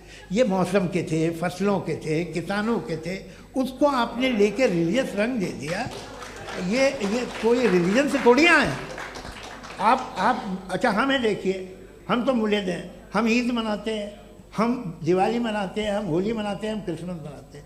बम्बई की फिल्म इंडस्ट्री की सबसे बड़ी होली हमारे घर में होती है, सबसे बड़ी ईद हमारे घर में होती है। वो हमारे सोशल वो है, हमारे हेरिटेज है। ऐसा थोड़ी है कि we will throw the baby along with the water. ये तो अच्छी चीज़ है, इन्हें रखो, जो बेकार है फेंक दो। जी हाँ हेलो जी, मेरा सवाल नादवी जी से है। जैसा कि आपने बोला कि गॉड टाइम के भी परे हैं और गॉड इतनी कॉम्प्लेक्स चीज़ है कि उसे ह्यूमन माइंड समझ नहीं सकता, और गॉड ने अर्थ पे फ्री विल भी दे दी है, तो आप अपना वक्त ज़ाया क्यों कर रहे हैं गॉड के बारे में बात करके? अपन को तो बात करनी चाहिए कि सोसाइटी को बेहतर कैसे करें। जी मैं गॉड वही बताता है सोसाइटी को कैसे बेहतर करें। अभी मैं आपका जवाब देता हूँ। आपने कहा कि टाइम पे वो एग्जिस्ट नहीं करता, सो मेरा सवाल ये है कि जैसा आपने बोला कि गॉड बहुत ही कॉम्प्लेक्स चीज है, मैंने कहा ही नहीं कि कॉम्प्लेक्स है, तो आपके अल्फाज हैं। कॉम्प्लेक्स का लफ्ज गॉड के लिए सुइटेबल नहीं है। क्यों? क्योंकि कॉम्प्लेक्स वो चीजें होती हैं जो ऑब्जेक्ट हो। God is not an object जिसको आप इंस्ट्रूमेंट के जरिए लेबोरेटरी में जाके टेस्ट करें, oh it's very complex. No, वो कोई कार का इंजन नहीं है। वो फिलोसॉफिकली नेसेसरी बीइंग ऐसी बीइंग है जो सिंपल बीइंग है। हाँ, आप उसको मुकम्मल तौर पे उसकी तमाम हिकमतों को जान ले और हर चीज को जान ले, ये पॉसिबल नहीं है, क्योंकि वो ऑल वाइज है, आप ऑल वाइज नहीं है, और वो खुदा है, वो आपको सारी चीजें बता दे, ये जरूरी नहीं। मेरा सवाल ये नहीं था, मेरा सवाल ये था कि जब गॉड इतना परे है इस दुनिया से कि उसने अर्थ पे फ्री विल भी दी है, हम सब ह्यूमंस की फ्री विल है, और जो सोसाइटी में हो रहा है वो अपन लोग डिसाइड करेंगे, तो अपन लोग डिसाइड नहीं करेंगे ना, अपन लोग डिसाइड नहीं करेंगे। गॉड जो है, गॉड ने वो उसकी जात, उसकी एग्जिस्टेंस टाइम एंड स्पेस से परे है, लेकिन वो हमारा टेस्ट ले रहा है और उसी गॉड ने हमें बताया कि तुम्हें क्या करना है क्या नहीं करना है, तो जाहिर है उस गॉड की बात सुनेंगे ना। जी, वो पीछे एक चश्मा लगाए जो मैम खड़ी हैं, उनको दीजिए। हाँ, आप जी जी बिल्कुल आएंगे। देखिए मैं कोशिश कर रहा हूँ सब तरफ जाने की। हाँ, उनको दीजिए माइक। जी, हेलो सर, मैं ओमनी प्रेजेंट नहीं हूँ, टाइम पाबंद हूँ, और जहां तक कोशिश कर सकता हूँ करूंगा। जी, अपना नाम बताइए। मेरा नाम उर्सुला है, मैं दिल्ली यूनिवर्सिटी की एक स्टूडेंट हूँ और मैं स्टूडेंट फेडरेशन ऑफ इंडिया से हूँ। मेरा सवाल मुफ्ती जी से है कि इस हॉल के इस कमरे में बैठ के हम लोग रेप की मोरालिटी के बारे में फिलोसफिकली बात तो कर सकते हैं, बट असलियत ये है कि रोज़मर्रा की ज़िंदगी में औरतें रेप के थ्रू गुजरती हैं, और हम लोग सिर्फ नंबर्स पे इस तरह नहीं देख सकते, क्योंकि कितनी औरतें हैं इन कंट्रीज़ में जहाँ पे आप बता रहे हैं कि केसेस कम हैं, जिनका एक्सेस है कि वो जाके केस फाइल कर सकें। कितनी औरतें हैं जो जिनको काम करने की आज़ादी है उन कंट्रीज़ में। यूरोप में ये आज़ादी आ गई, यूरोप में ये रूल्स आ गए, तो हम आज उसके बारे में बात कर पा रहे हैं। जी, जवाब। आपने ये कहा कि कमरे में बंद होकर हम लोग इस पर फिलोसफिकली बात कर सकते हैं, लेकिन हकीकत में क्या हो रहा है, वो ग्राउंड लेवल पे क्या हो रहा है जो बहुत गलत हो रहा है, और वो सफ़र कर रही हैं। आई एग्री, बहुत गलत हो रहा है, और जो गलत हो रहा है उसको हमें रोकना है। और क्यों रोकना है, वो गलत क्यों है? हमारे पास इसका ऑब्जेक्टिव फाउंडेशन है, इनके पास उसका ऑब्जेक्टिव फाउंडेशन नहीं है। मैं ये कहना चाह रहा हूँ कि जहाँ पे भी जुल्म हो रहा है, जहाँ पे भी औरत पे जुल्म हो रहा है, या उसकी इज्जत लूटी जा रही है, या उसे तकलीफ पहुँचाई जा रही है, और सिर्फ औरत नहीं, किसी इंसान के ऊपर भी जुल्म हो रहा है, तो उसके खिलाफ खड़ा होना, ये मॉरलिटी हमारे पास गॉड के पास से आई है। वरना जावेद साहब तो कह रहे हैं कि जो है मेजॉरिटी डिसाइड करेगी, तो मेजॉरिटी तो कभी भी बदल सकती है। क्या आप हाँ। ये थोड़ी सी आपको गलतफहमी है। मैं अगर मेरे जुमले से ये मदनत निकला या मैंने कहा, तो ये जुमला मैं वापस लेता हूँ, ये मेरा मतलब ही नहीं था कि मेजॉरिटी डिसाइड करेंगे। मेजॉरिटी डिसाइड करे तो दुनिया में बड़ी, वैसे आपने कहा था ये जुमला। अच्छा, हो मैं मान रहा हूँ, बाद में रिकैप कर लेंगे। अरे एक सेकंड, मैं अपनी एक्सप्लेनेशन दे रहा हूँ। मुनासिब बात यह है कि हम सब के सब दिल में जानते हैं कि क्या अच्छा है क्या बुरा है, हमें पता है अच्छी तरह से। जो लोग बुरे काम करते हैं उन्हें भी मालूम अच्छा क्या है। यही तो सवाल था हजरत कि फिर ये मोरालिटी आई कहाँ से? Cross examination. हाँ जी, हाँ। मोरालिटी साथ रहने की डिजायर से आई, यानी साथ रहकर जो कुछ कह दे, जो कुछ कर दे, वो हो जाएगा। नहीं नहीं, तो आप कायदे से रह ही कर सकते हैं जब तक लोगों में मोरालिटी हो, वरना क्यास हो जाएगा। ये आपको कैसे पता? जी, हमने देखा ना, जहाँ मोरालिटी का क्यास हो गया, हम देखते हैं। कहाँ पे देखते भाई? तो दुनिया में आप जो कह रहे हैं, आप कहीं पे अगर गलत हो रहा है तो उसको आप गलत देखिए। आप एपिस्टेमोलॉजी की बात कर रहे हैं, मैं ओंटोलॉजी की बात कर रहा हूं। मैं इस बहस के बाद आप दोनों लोगों को चाय पे होस्ट करूंगा, वहां पे क्रॉस एग्जामिनेशन कर लीजिएगा। अभी ऑडियंस का हक मार रहे हैं आप लोग भाई, सर जस्ट लोग हैं आप लोग। और ये भाई ये हाँ, उधर आएंगे, जी सर आएंगे। अच्छा सर, मेरा नाम लईकुर रहमान है और मैं अलीगढ़ मुस्लिम यूनिवर्सिटी का स्टूडेंट हूँ, और जहाँ तक मुझे पता है कि sir you are also product of Aligarh Muslim University. मैं भी उसी चमन का बुलबुल। हाँ सर, तो बहुत खुशी हुई मुझे जान करके कि मैं आपसे मिलूंगा। सवाल सर, मेरा सवाल यह है, सर सैयद अलैहि रहमा का नज़रिया यह था कि खुदा के वजूद को अक़ल के दायरे में रह कर के तलाश करना, न कि पूरी तौर से उसका इनकार कर देना। Sir, how will you define it? नहीं, तो ये तो आप इन्हें बताइए। ये सवाल आपसे खुदा का वजूद साबित कर रहे हैं, तो सर आपने इनकार कर रखा है, इस वजह से मेरा क्वेश्चन। उन्होंने यही सर से एक सेकंड, सर सैयद ने यही कहा ना कि अक्ल से आप खुदा के वजूद को साबित नहीं कर सकते, यही कहा ना भाई। वो उन्होंने कहा कर सकते हैं और वो कर दिया गया आज। वो फोन दो। तलाश करना या साबित करना अक्ल से नहीं हो सकता। अरे सवाल तो सुन लीजिए जी। अक्ल से नहीं हो सकता है, यही कहा ना आपने। अक्ल से हो सकता है। अरे वो यही कह रहे हैं भाई, आप बता रहे हो सकता है, वो तो कुछ और। आप अगर सर देखो नौजवान फोन ले लो, वो इतनी कमाल की यूनिवर्सिटी है। अरे भाई दे दो ना जरा, एक मिनट दे दो भाई, मेरी बात सुनो, माइक पे बोलो ताकि जो लाखों लोग देख रहे हैं। माइक दे दो ना। अरे देंगे ना माइक, तुम ठहरो तो। हाँ सर, मेरा सवाल ये था कि सर सैयद अलैहिर्रहमा का एक नज़रिया था अपना कि खुदा का जो वजूद है उसको अक़ल के दायरे में रह करके तलाश करना है, न कि पूरे तौर से इनकार कर देना है। ये उनका कॉन्सेप्ट था। लेकिन मेरा सवाल ये है कि आप इसको कैसे डिफाइन करते हैं, एक्सप्लेन कैसे करेंगे, मैं आपसे जानना चाहता हूँ, क्योंकि you are the product of Aligarh Muslim University. मुझे अक़ल के दायरे में रख के मैंने बहुत तलाश की, मुझे मिला नहीं। हाँ ये इधर वो चश्मा लगाए जो, हाँ उनको दे दीजिए।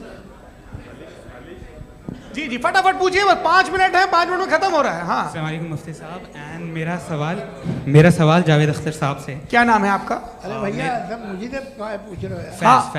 फैज पूछिए फैज साहब। तो मेरा सवाल ये है कि अभी जो एथियस्ट है वो problem of evil argument use कर रहे हैं अगेंस्ट मुस्लिम्स, राइट? कि इस दुनिया में इतना सारा ईविल है और अगेंस्ट मुस्लिम तो यहाँ अगेंस्ट थियस्ट। हाँ थोड़ा सा करेक्ट कर लीजिए भाई, पूरी मशक्कत ही इसी बात की थी कि किसी एक मजहब पे बात न टिके। जी, तो बेसिकली ये आर्ग्यूमेंट ऐसा है कि इस दुनिया में इतना ज़्यादा ईवल एग्जिस्ट करता है और अगर एक ऑल गुड गॉड है तो वो रोकता क्यों नहीं है? लेकिन इस सवाल में एक हिडन अजम्पशन ये है कि इस दुनिया में ईवल एग्जिस्ट करता है। अब एथियस्ट ये कैसे ऑन्टोलॉजिकली प्रूव कर सकते हैं कि इस दुनिया में ईवल एग्जिस्ट करता है? मैं आपको बताता हूँ, थोड़ा सा समझा। नहीं सर आप हम लोग इनको सुनने आए। नहीं please don't do that. I want to explain ontologically. नहीं हम समझ गए सर, इनको अब जवाब देने दीजिए। अच्छा सवाल पूछ लो। मैं अभी तक क्या था वो मैं थोड़ा सा ऐड ऑन कर लेता हूँ। तुम गुरु, तो हम जब इसका राउंड 13 करेंगे ना तब तुमको स्टेज पे बिठाएंगे। जी तो हाँ जल्दी से। तो देखिए एथियज्म के हिसाब से सब कुछ रैंडमली बन गया है, सब कुछ एटम्स और मॉलिक्यूल्स है। एक पत्थर में और मुझ में सिर्फ इतना फर्क है कि हम लोग एटम्स और मॉलिक्यूल्स का अलग अलग रीअरेंजमेंट है। अब एक पत्थर को कोई इंसान तलवार से 2 टुकड़ों में काट दे या मुझे, according to atheism it is same. There is no evil and good according to atheism. जी अच्छा, फैज साहब का सवाल ये है कि हाँ कोशिश भी करते तो इससे गलत सवाल नहीं कर पाते। एक लाइफ फॉर्म है और लाइफ फॉर्म में फीलिंग्स हैं, मतलब लाइफ फॉर्म सुनता है, देखता है, टेस्ट कर सकता है, फील कर सकता है। तो उसकी जो ये जो क्वालिटी इस बबल में आ गई हैं वो जानवर में भी है, इंसान में भी है। तो जाहिर है कि उसे कोई तकलीफ पहुंचेगी, तो चूंकि उसके पास वो सेंसिटिविटी है तो मैं करेगा। पत्थर में वो सेंसिटिविटी नहीं है। तो ये क्या सवाल हुआ कि अगर पत्थर को काटा तो पत्थर को तकलीफ नहीं होती, तो आपको काटे तो आपको क्यों तकलीफ हो? बैठ जाइए। जी हाँ अगला सवाल। हाँ पूछे जी जावेद अख्तर साहब। अरे भैया सब आप लोग मुफ्ती साहब को छोड़ रहे हैं, मेरे ही पीछे पड़े हैं क्या? फिर चलो बोलो भाई। You asked how God can exist when children die in Gaza. Huh? You asked how God can exist when children die in Gaza, and you also mentioned the rise of atheism in Europe. But the same events also are leading many atheists and non-believers to turn towards faith. How do you interpret this contradiction, where suffering pushes some away from God, yet brings others closer to belief? आपको एक बात बताऊं, दुनिया perfect तो कहीं भी नहीं है, हर जगह कुछ खामियां हैं। बेटा एक मिनट आप ही को कहेंगे, देखो वो तो कुछ खामियां, कमज़ोरियां, खराबियां सब जगह है।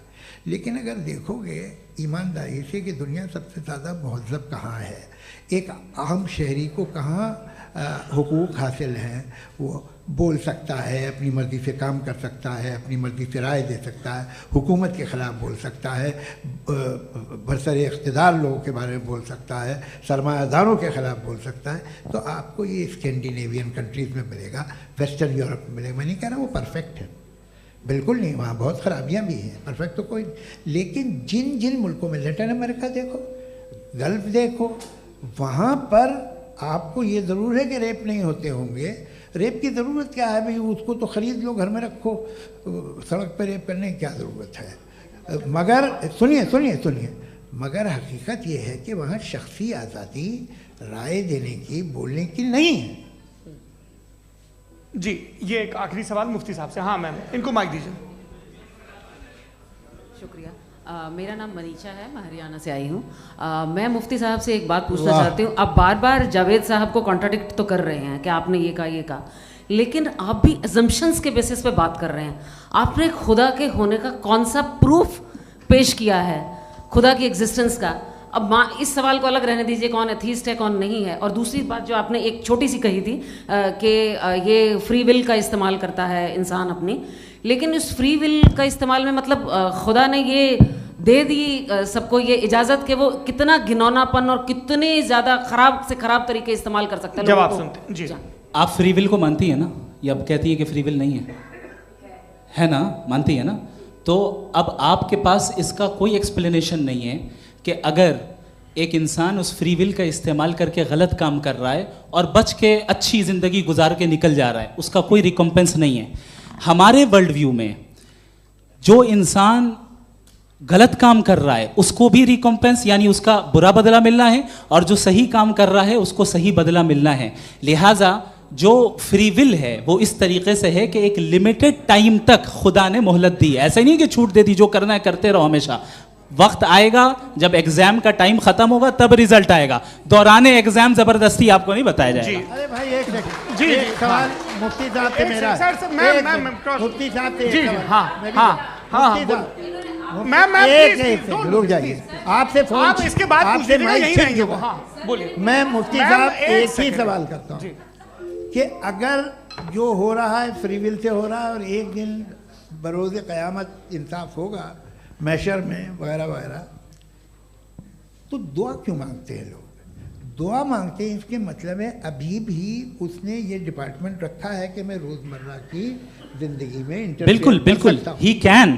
तो तुम कैन हो, तुम मुझे नौकरी दिला देते हो, मेरे बेटे को ग्रीन कार्ड दिला देते हो, और 45,000 बच्चे मरते हो, उन्हें रोकते नहीं हो।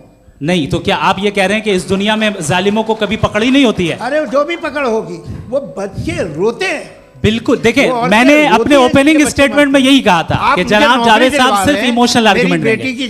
This is an emotional argument. ये छोटे मोटे इसके पीछे का रीजन मैंने बताया क्या है, इसके पीछे का विजडम क्या है मैंने बताया। मंच से आप लोगों को सज्जनों इसलिए कह रहा हूं ताकि थोड़ा सा आपके कॉन्शियस पे जोर रहे कि आपको ऑर्डर बचा के रखना है। वक्त तय हुआ था, ये वक्त पूरा हुआ, आपने इतने धैर्यपूर्वक सुना, मैं आप सबका बहुत बहुत शुक्रगुजार हूं। यदि इन दोनों विद्वानों की इच्छा होगी तो कभी हम इस बातचीत का राउंड 2, राउंड 3, यही तो देखिए खूबी है इंसान की कि बहस मुबाहसे में वो पड़ा रहता है। आप लोगों ने बड़े धैर्य का परिचय दिया, बहुत बहुत शुक्रिया। इसी के साथ ये बातचीत यहाँ पे समाप्त होती है। आप लोग को मैं एक बात बता दूं, ये सारी बहस हो गई, अब मुफ्ती साहब और बड़े मुफ्ती साहब इन साथ के साथ में खाना खाने वाला हूँ। अच्छा।